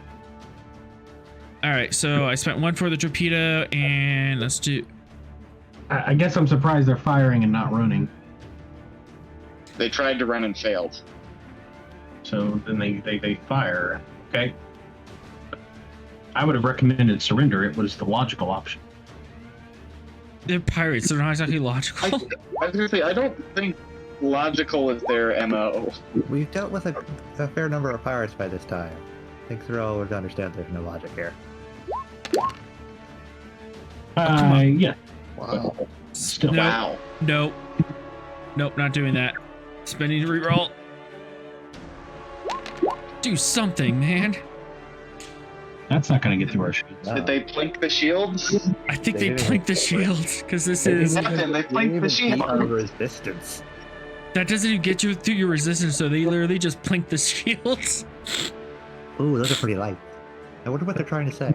There is a poomph and your ship does rock a little bit, but it doesn't do anything else. It's So annoying. is this just what it's go cute?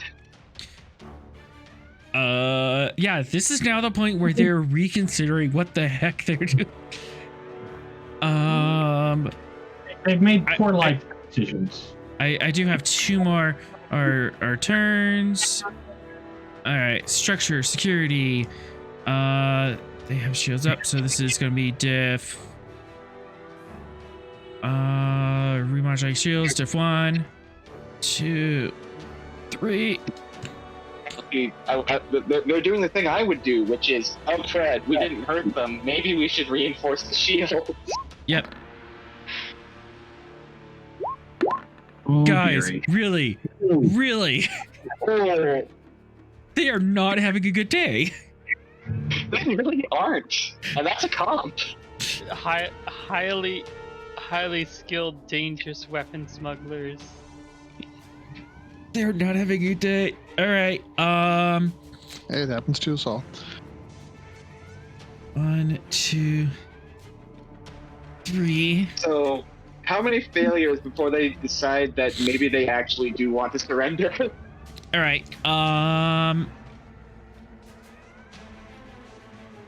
right. So, I spent 4 total, so we get +4. All right. Get like a whole budget for that. All right. So they have +4 resistance. Maybe they'll make it. But there is a exploit you guys there is as a possible exploit you guys can and use. Oh, Pray tell. You'll have to scan their shields to find it. So we need to roll on the bridge. Yep. That's where And right now you guys are on the bridge. hooray! I did it. Everyone falls Okay. into their consoles.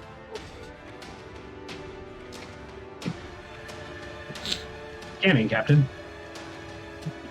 I'd like to, before things go down a wrong path here, open a channel with them.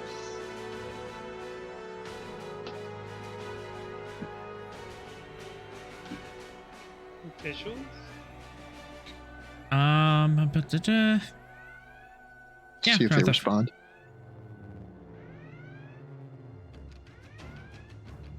Control command diff 1, system by communication command.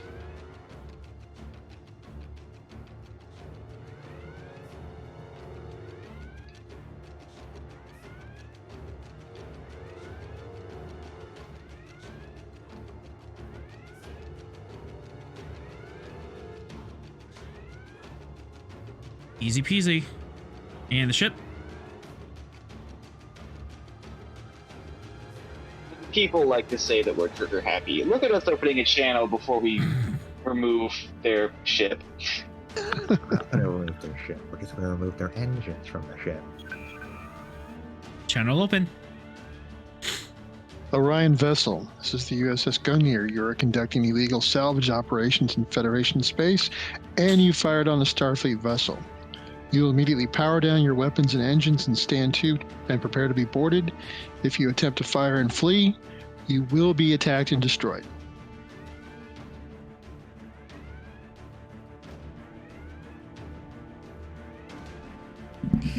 Oof. I'm just an NPC ship.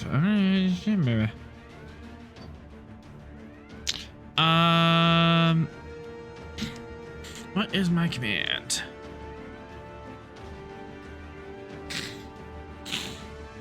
Okay. In addition to that role to represent that speech, go ahead and give me a presence command or presence reputation difficulty 2.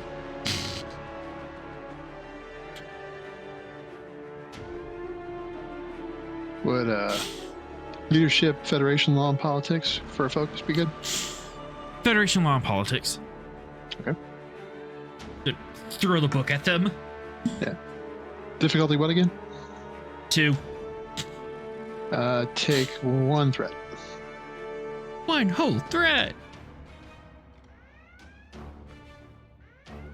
Sweet.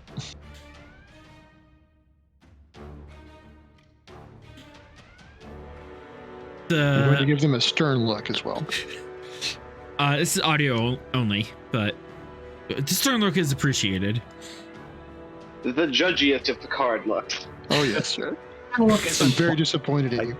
The look is also for Ooh, you're disappointed.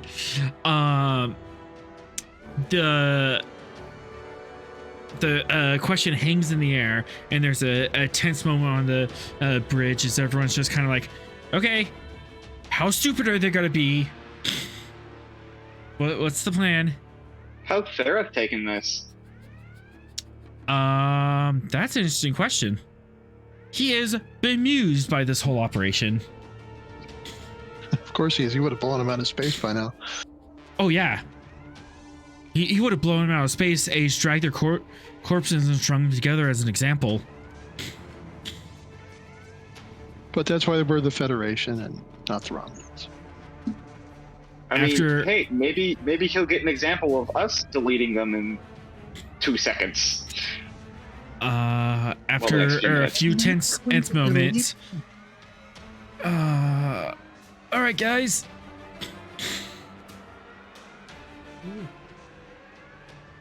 All right, so they have a diff 2. Yeah, this is gonna be like diff 4. But then they decide to shoot us, or no, this is them deciding how much they want to live. They're choosing the worst of 2 evils. Choose to Can we live. have the lights in our torpedo pod light up really nice and bright? hi, Captain. I don't want torpedoes. We just cycled All right. the lights on the Razorbacks. The running lights.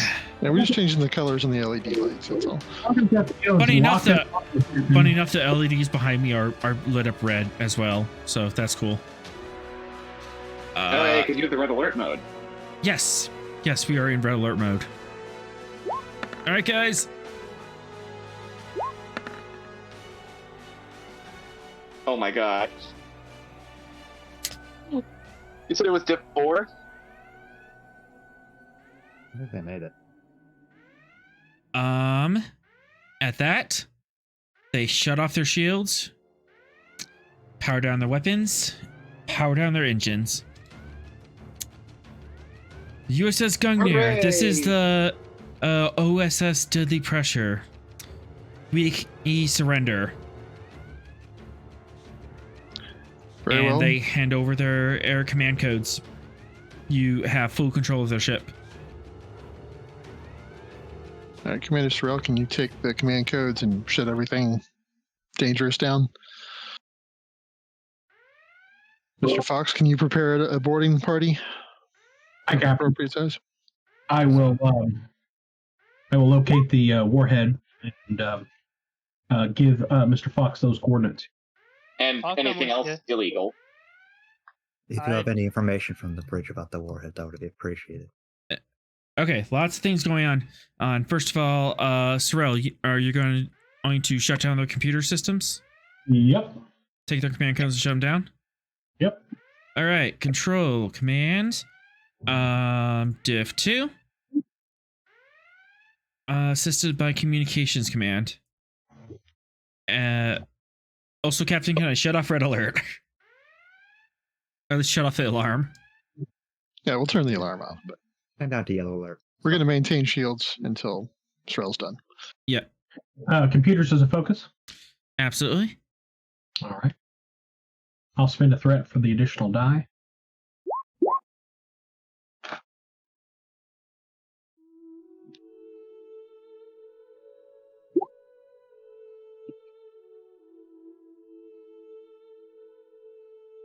Excellent. 3 momentum. You have some float. You have 2 float. I like to, while I got the command codes, order the ship's sensors to locate the warhead. 2 momentum, you can do that. Yep. It is on their air transporter pad in the cargo bay. Perfect.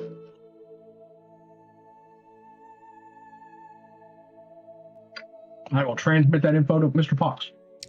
Mr. Fox, you have the coordinates. Would you like to beam over? Yes. All right. Taking a security team with you. Are you gonna get out of your EVA suit? Yeah, there's no need for the EVA suit on the Orion ship. All right. You and a security team beam over, and you're able to secure the warhead. The crew are begrudging this entire situation, but they give no resistance. Vera was actually gonna go with to make sure she could spot any like hiding spots, but she's gonna go it over in her civilian clothes, MacLeod. For momentum, you can change into civilian clothes. Yeah. Yeah. Given what Fox witnessed, he would actually agree with that and recommend the captain let her do that. Yeah, that's fine. Oh, Mr. Sorrell, could you scan their computers to see if they have any information that coincides with our mission directives? I can. Vera, insight security, difficulty hidden. How hard do you want to look? It does like looking pretty. Vera likes looking at little crannies and stuff.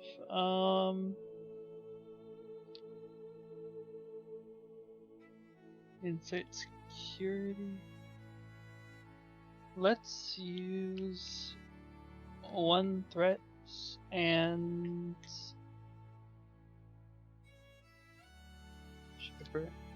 you were getting pretty light. Let's burn that momentum. Let's just really go for it. You're gonna roll 05 then? Yeah. Bam. Right. Ooh. Oh my!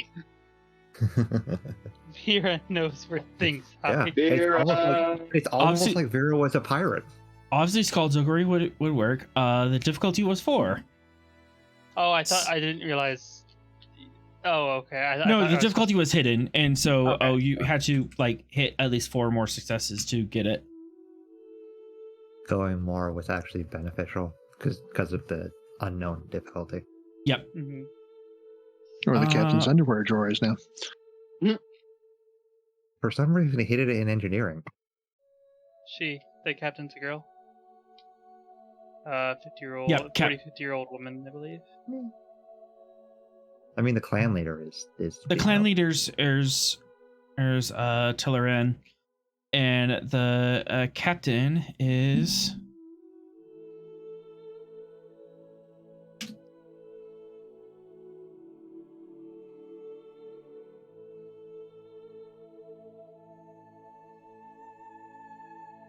Shusharel. That's totally an Orion name, right? Sure. Definitely. She is a younger female, about late 20s, early 30s.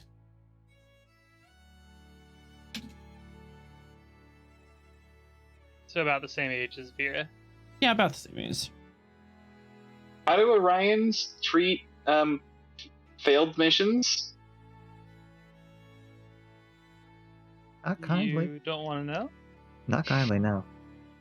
Not kindly. They probably make Klingons look like kittens. Depends on the mission. And given what you know of their clan leader, them failing at a mission to acquire potentially illegal weaponry, yeah, it's not going to look good for them, especially the men.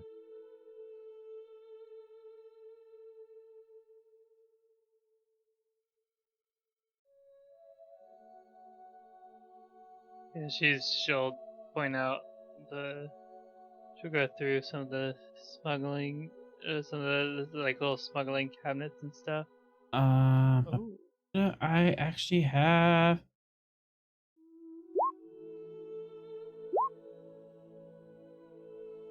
We found Jaffa cakes? Oh, shoot. Jaffa Yep, cakes, you found Tyrium. those. Smuggling a deuterium, probably to get past a tariff or something. Jaffa cakes, no idea what that's about, but they're being smuggled. And industrial ore.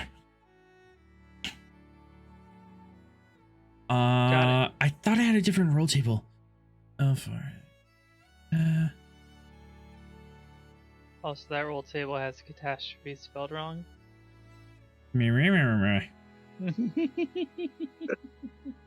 He's great at telling stories. Should lose a threat for that.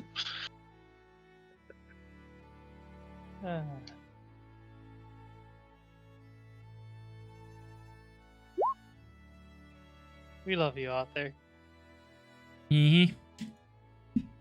And also illegal stores of nitrium. Hawks is actually going to pick up and examine a package of the Jaffa cakes. Whoa! You're holding those?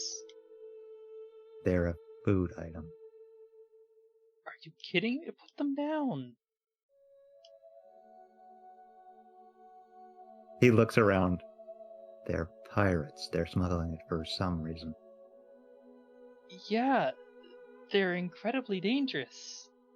Really addictive Okay, hallucinogen. that's A Jaffa cake? He takes one out of the package and just eats it. She's just gonna slap it out of your hand. It's still on his mouth. They're a chocolate-covered orange cookie. She'll hit the combat. One to medical. Belay that Vera is overreacting to a Jaffa cake. Hey, Fox. What? That Jaffa cake's really good. Yeah. Everything's really Fine. good, man. God, Like, totally good. Oh, I'll be honest. Oh, on there. no. I was just ready to play Everything's off that so Orion. groovy, man. not in A. Oh You don't my have to I make spent everything a goddamn drug. They're pirates. That doesn't mean it needs to be a drug for humans. It's ganja, baby. The combination of orange and chocolate could just be a drug to Orions. Yeah, no, I was just ready to play it off that it would just really. Fox, you just have like a level 1 mild hallucinogen. Yeah, and it's Fox. He is not going to be very much fazed by this.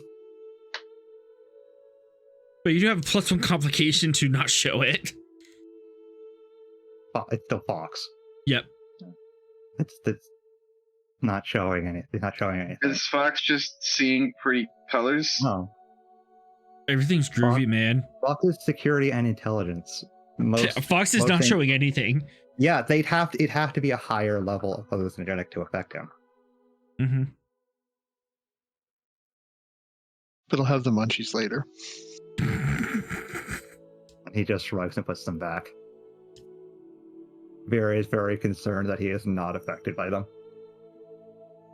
Because, yeah, Vera, you would know that baking drugs into like common sweets and stuff and then selling them is common to get them across borders. Yeah. And they'll just sell them wholesale.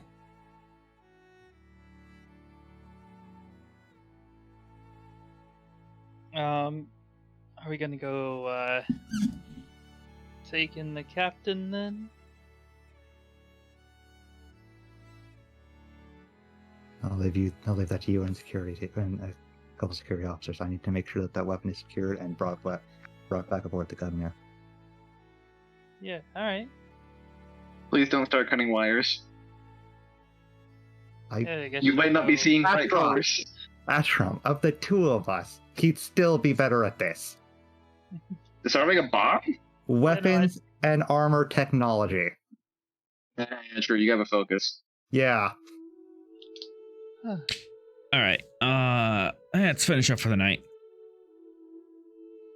Yeah, Vero, head up towards the captain.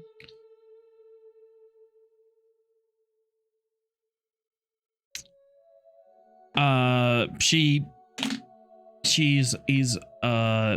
standard wearing female, wearing just as much clothes as you think she is. Metal L bands wrapped around her bicep, and he's just well. I guess yes, we picked the wrong pile to pilfer.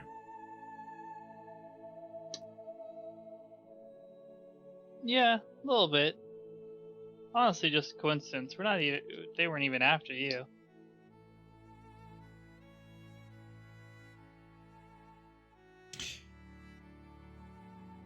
Oh, but you're after our boss.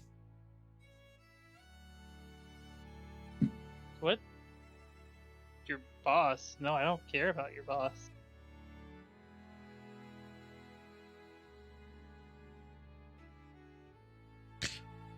Well, would you like to know where we're taking this as cargo? Sure, why not?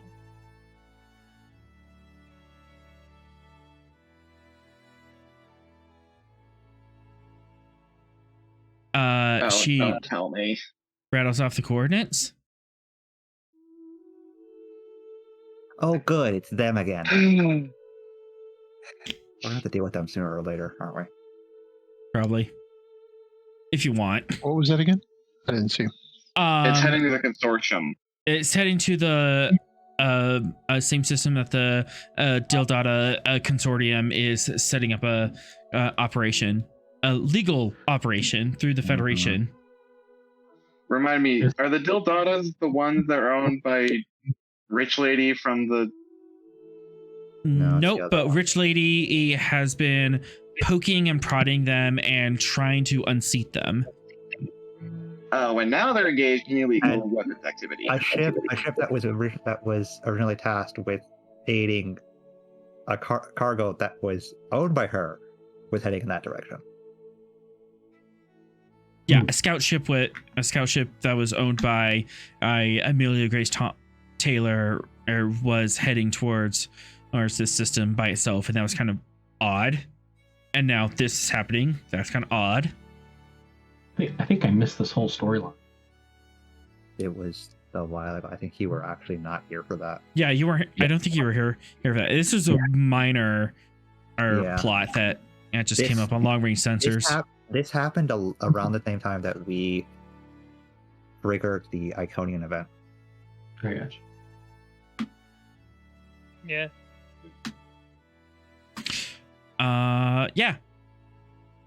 Yeah. You're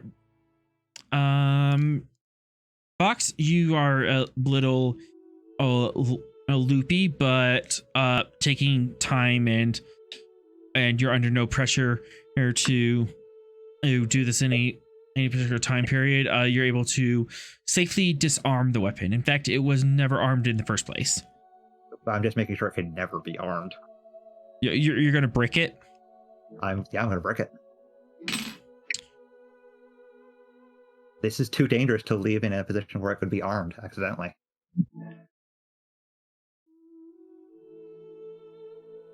Alrighty then, that's gonna change things up. Security 4. Control security, difficulty 5, complication 2. Yeah. Because those colors are really intense, bro. Weapons and armor technology. I'll take it. Yeah. And go ahead and take my star cross as well. Yeah, I think that's valid for now. That's a 10 crit range. Yep. And let's go ahead and give you 3. 3 threat. Yep. Onwards. Yeah, that's oh my all goodness, across the board. Oh my goodness. It's all of them that hit, and it was 5 or under. It's 2s across the board because on this. I didn't even have to increase it. I think you got it. Yeah. So Fox just needs to be taking those cakes whenever he needs to make a major roll. Then. No, that would be a normal one anyway. How I made it. I did it so well that the only person that can hold undo on, chat. it How much to give someone an addiction? How much threat to give someone an addiction? we have space medicine. All right, so that's but 8. currently we don't have an acting doctor, right? We still need to make the character. We have the have an EMH, EMH. and we have Kai. Yeah, and you still have Kai. Yeah. And besides, this is Fox with a fitness. The fitness. I'm kidding. Yeah. I wouldn't do something like that. It was very hard to do that to him. But I will spend 2 threat. As you are disabling this bomb and just kind of like riding your trip and like, okay, I've got this. I'm under control. I'm all good. Rost. Yes. You happen to be walking by, and you catch a whiff of Fox's thoughts. He's high on something. You know this. This is subconscious betraying him. Yep. There's normal thoughts, and then there's the crazy thoughts. If I put this and this together, I could make this do this, but then it would accidentally explode here. That would be bad. Yeah, you're fully aware of all this as Ross says. You probably like poke your head in to like check in on how this is doing, and you're just like, oh. Occasionally you get a thought of nanopros could be made to do this. If I mix this with this together, then I could just replace the crew entirely.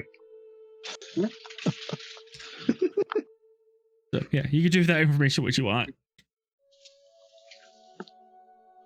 Yeah, probably not the best timing, when you're defusing a bomb to indulge, but I have no idea what you're talking about, Captain. Right. And then you're just getting then there's just the louder conscious thoughts just coming through. I don't know if I all want to just- get too far into Fox's it's all head just there. it's all just tactics now. All right. Last scene of the night, as you're able to process all the pirates, get them in the brig. You have a tow ship to come out and grab this Orion vessel and take it into impound. Ross, you are requested to meet with Sareth in the conference room. Oh, I'd asked Sorrel if he could poke through their computer to see if they had any information regarding Iconians, Tal-Shiar, or anything like that. Do you have any luck at that? We have not done that task roll yet.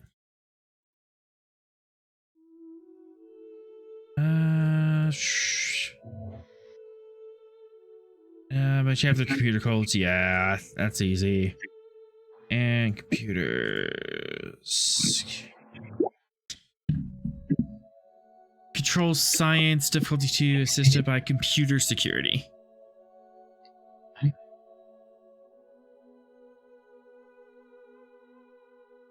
Control science.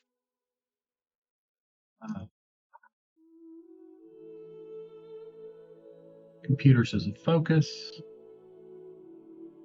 I'll give you a threat.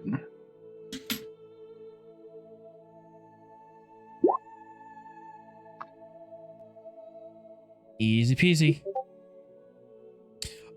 They do not have any information relative to Iconians. Tal-Shiar, they do have some records of, actually right here, of a Federation listing in post. This is just a known location where you send and long range communication. There was a Romulan Devalet class that was on approach to it. They were within the same system. Oh no.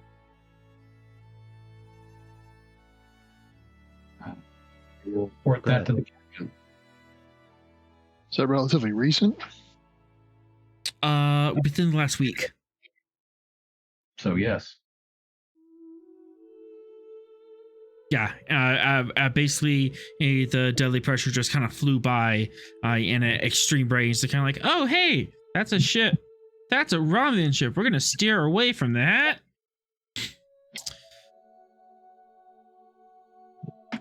And where was that? It was at this. Oops. Yeah, it was at this token here. Listening post. Listen Yep. post. Conveniently in the opposite direction of where we were currently going. It is in system FFM 149er. Okay. We'll pass that along to DS-17 for them to investigate. Okay. And last but not least. Oh. We have something in Discord.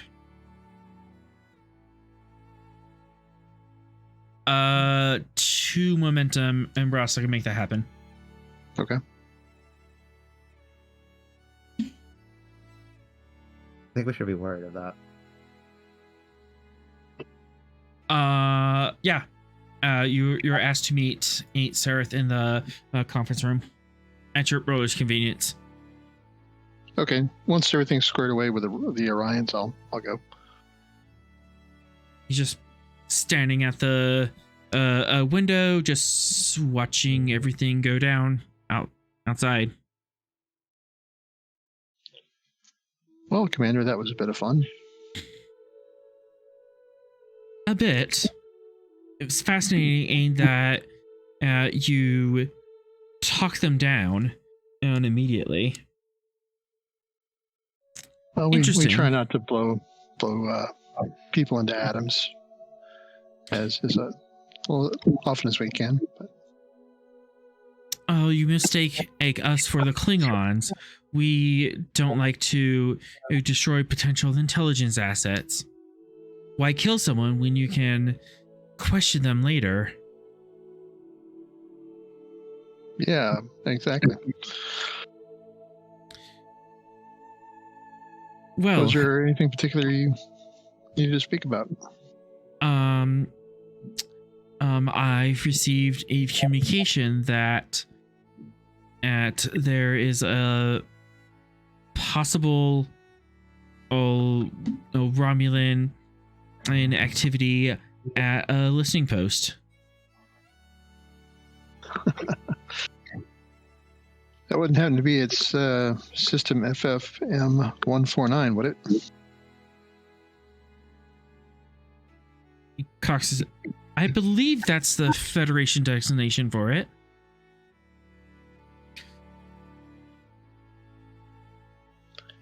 Well, we might need to check that out then. They appear to have set up shop, and if they are within the Federation listening post, they could be listening to long-range communication and be able to outmaneuver you.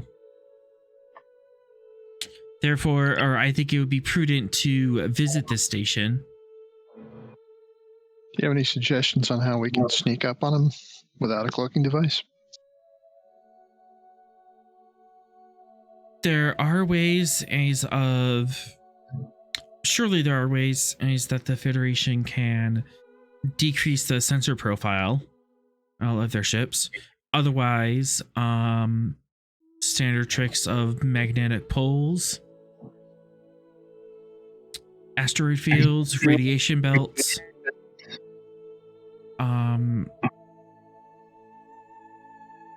I might be talked into giving you the sensor bandwidths that we use. That would be helpful. Because if they do see us coming, they're sure to cloak and hide. For 2 momentum, he can give you an advantage.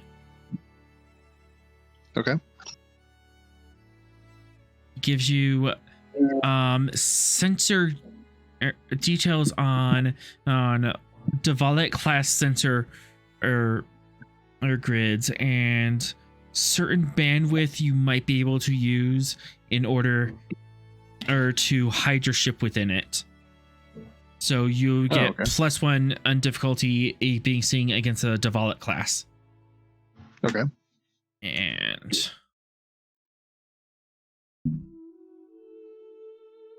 write that down. Just out of curiosity, are Dvolaks the small scale 3 or the big scale 5? The Dvolaks are the small scale 3. The Marets are the large scale 5 ships. Okay. So Marets are the ones that we already have the censored schematics for. Yes. Of course, he doesn't know that, but...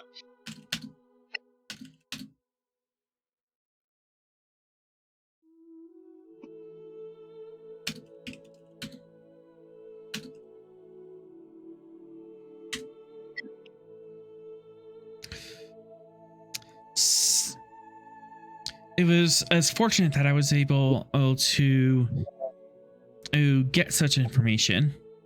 I hope that we can act on this together. Yes, we appreciate you bringing that information to us, and I'm sure we'll be able to work together to bring these rogues in.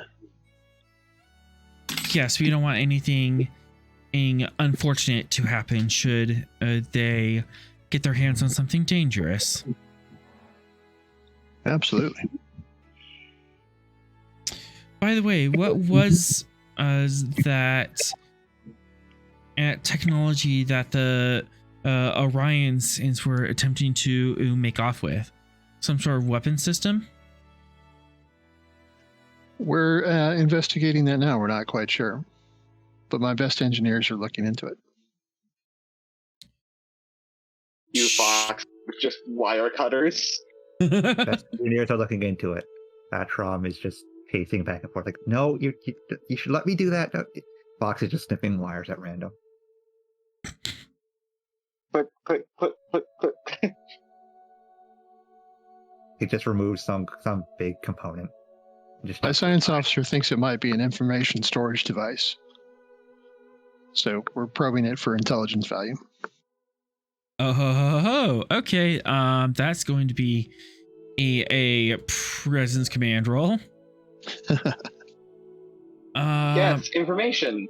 Quantum information on where the neutrons are going to go. A Romulan was just told that we have an information thing. You just piqued his interest.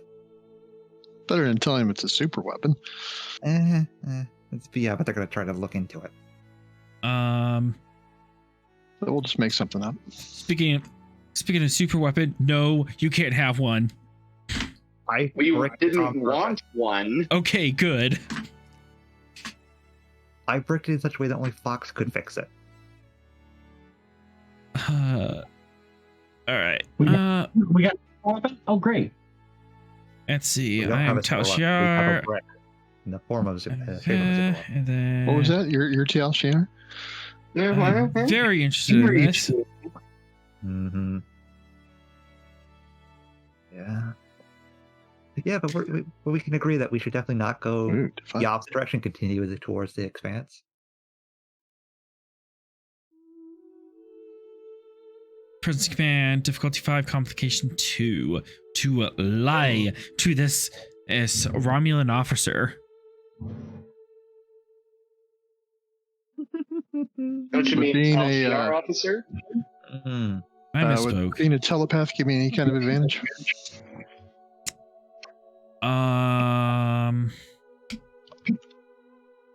Psionic potential versus psionic potential.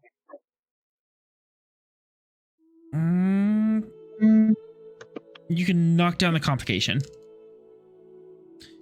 They're trained into resist and telepathy, but you can punch through it and kind of get a feedback on how your words are landing.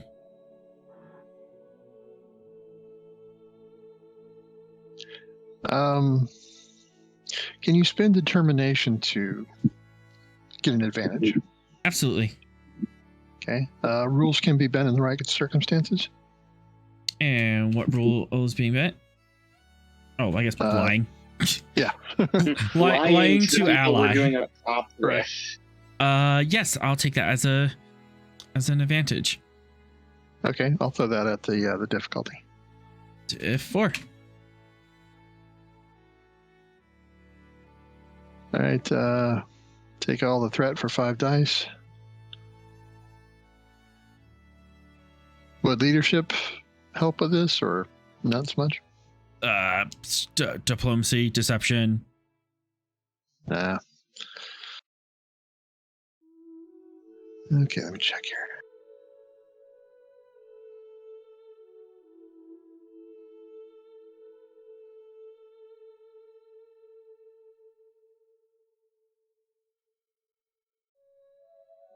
Okay, yeah, I don't think I got anything else that'll help. Okay.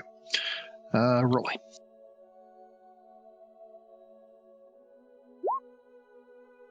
Ooh. And I'll re-roll that comp.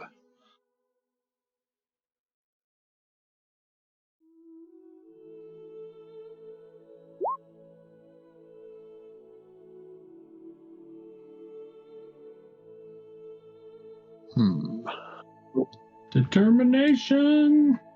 Got You already a spent to get I already advantage. just got used a got a milestone we- on in your back okay. pocket.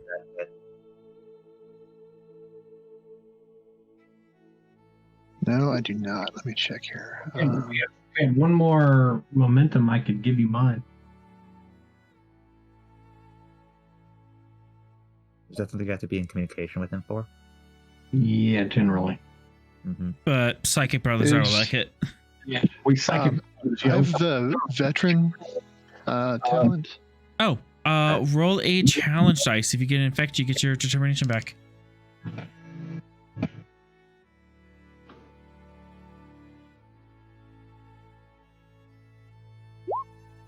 One of the few times you want a delta, it doesn't appear. No dice. Do you have a milestone on of you deceiving someone? any medals that might help in this situation. Yeah, I'm looking here. Legion of Honor won't help. Palm leaf, probably not. Well, attempting persuade task in an effort to reduce or prevent violence. Wouldn't Legion of Honor get you 2 bonus momentum? On a successful task. Yeah. Yeah, this isn't successful.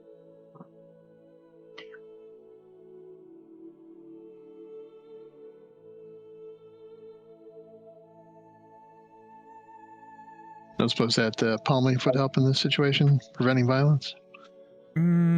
Talk me into it. How is lying into If he thinks that we have a super weapon, he might take steps to try and either get it or something along those lines that would cause violence. Ooh. Okay, I'll take it. Okay. Usually have to call medals beforehand, but we'll take it this hint. Well, that would reduce the difficulty just by 1. So that is a success. Yes. Because you got 3. By the skin of your teeth. Thank you. Hooray!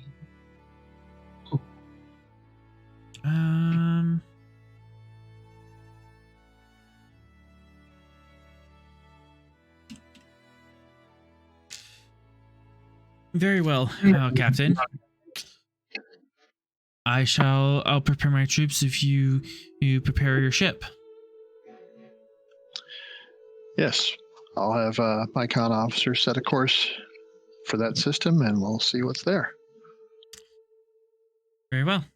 And where are you actually turning course to that system?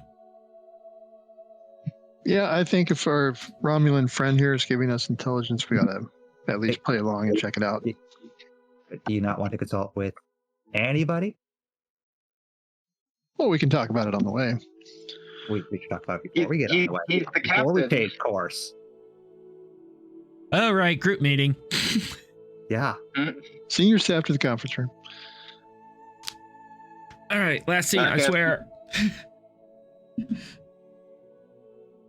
Hey, Senior Serath staff- wants us to go here. There's a Romulan ship that's been sighted in this area near a Federation listening post. I thought we'd go check it out. Thoughts? Captain, Romulans cannot be trusted. Given the timing of us finding out from the Orion's information and him finding out, it seems too much like a trap. We should continue course and investigate the weapons fire in the Expanse. I don't know if it's a trap. I mean, we have corroboration via the Orion database.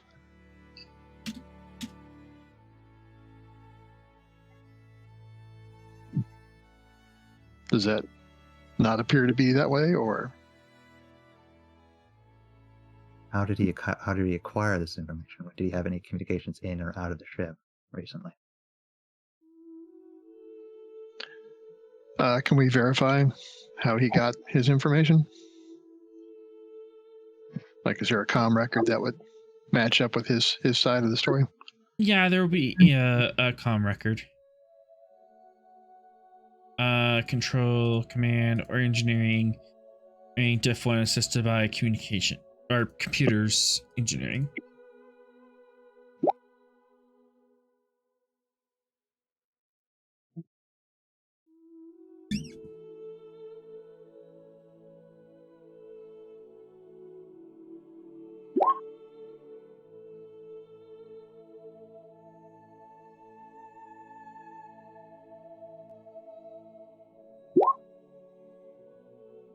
Gain a momentum. Indeed, during like a little bit before or you guys stopped at the graveyard, probably about 20 minutes before, he received a short encrypted message. And this is separate from that one he took that we were all sus about because it came from the Expanse.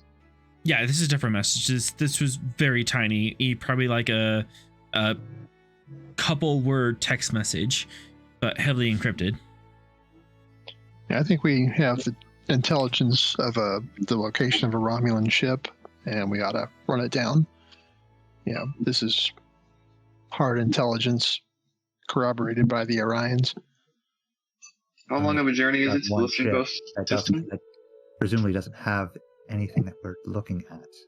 It could also simply just be another Romulan ship operating in the area that he is just misleading us on.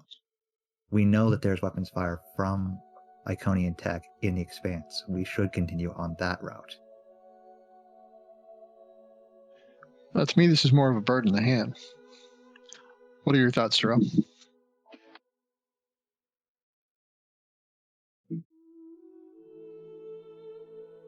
Romulans can't be trusted. And this is a very small. This was a very small message that doesn't seem like it could corroborate the information from the Orions with enough ability. Well, that's an assumption. Author's understanding. If we proceed, we should proceed cautiously. Oh, absolutely. Well, I'm not saying we should just go in there, but the commander has agreed to give us sensor codes to help us evade from this warbird and pierce its cloak as much as we can with our sensors. Whatever the commander is up to, I'm certain, Captain, that it is serving his interests, not those of the Gungnir. I still can't recommend using any of that. Well, this is a chance to see if our commander friend can be trusted. It puts our neck too far out. Romulans can't be trusted. I the same thought earlier, Romulans but- can't be trusted from Zarel. And Fox is like, this is too much of a coincidence and trap. We can't trust it. We could send a detachment to go check it out in a shuttle or something. Yeah, this is a Devalit class. I think you probably need something more than a shuttle. If this is a trap, sending any small craft in there would be too much of a risk. It would be even a greater risk than the Gungnir going. I mean, we know that there is Iconian tech in the Expanse. We only know that there is a Romulan ship at a listening post. Well, he's not going to be sending this after a Romulan ship, just in general. I think I asked this earlier, but it might have gotten drowned out when somebody else was also talking. What's the travel time? Each one of these squares is about a day's travel. So we are 1, 2, good week away. Yeah, you're about 5 days away. We'd get to the Expanse. We're and check 3 out days away from the Expanse. Yeah. It'd take us longer to get there and back than it would take us to get to the Expanse and then go to the listening post.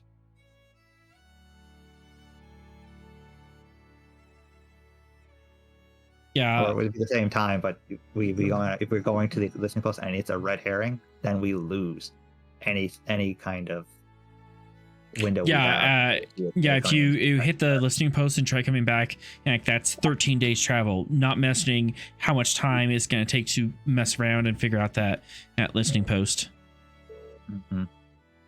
But it's your decision, Captain. Guaranteed Iconian tech or questionable information? Yeah, that's a good point. All right, we'll continue on to the Expanse. And I've already let DS-17 know about the Romulan down there, so they can check it out. All right, set course for the Expanse. Thank you for your suggestions, gentlemen, ladies. If worse comes to worse, Captain, we can always have someone else blaze that trail.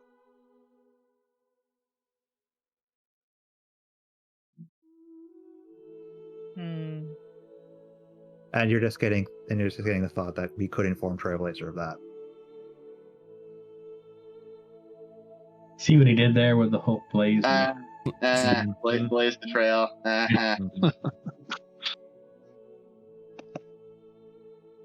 Certainly an opportunity.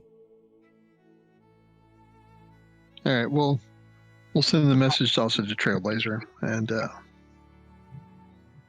continue to the Expanse. He said if he can send reinforcements, maybe he can send one of those to that listening post. Okay. And with if that, with everything being all wrapped up here in this ancient battleground using a most terrible weapon, you managed to secure it from the hands of scavenging pirates. But in the meantime, the Romulan mystery in the new frontier deepens and deepens, as it appears that you are torn between two objectives. But you chose to continue onward to the known location of the super weapon and fire within the Ebon Expanse. And with that, Gungnir leaps off into subspace. Nice. And that is the end of our episode.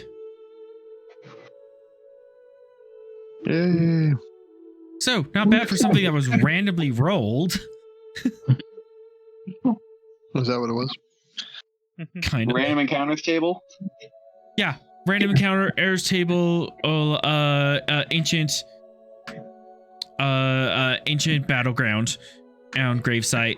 And I just kind of ran with it. At least we didn't run into like a gelatinous space cube or something like that. There was an episode of TNG where they ran into that and some kind of a booby trap. Yeah. booby trap. Oh yeah, the what's it called? Prometheans. Afterplanet Simulator. That was it. But it was also fun to kind of stretch our legs and do some like actual sciencing and stuff. So Some actual Yeah, that was good. starfleeting. actual starfleeting. So Trump is followed by Orions. Vera is not going to let Fox out of her sight if there's food involved in it for the foreseeable future. I can't believe you just ate the random Jaffa cake. I legitimately, like author, I was legitimately prepared to play it. That it was just Jaffa cakes, no jugs or anything. Just Jaffa cakes were considered highly dangerous. Like all Orions have like some sort of like biological. It's made with this super deadly toxin that the humans seem to call orange. It's like whenever it's like the Klingons running into tribbles. It's like that is a mortal enemy. It's like If that was how the case that we ran with it, Vera would just avoid orange juice for like ever until somebody figured it's not poison. All right, let's sign off. And with that, our credits will roll. Where's my credits? There's my credits. Be sure to catch us next week, Thursday at 7 p.m. Eastern Standard Time here on Twitch to join us on our next adventure on the frontier. Thank you to our awesome players tonight, and we've already rambled on about how the game went. Music provided by Kevin Macloud. You can check out his royalty-free music at incompetech.com. As always, we're forever grateful to Modifius for giving us the tall ship, and to Gene Roddenberry for giving the stars to guide us. Until next time, I'm Fly True, stay safe, and take us out. Just gonna encounter something that's like level 3 or 4 and hallucinogenic, and he's gonna be mildly high.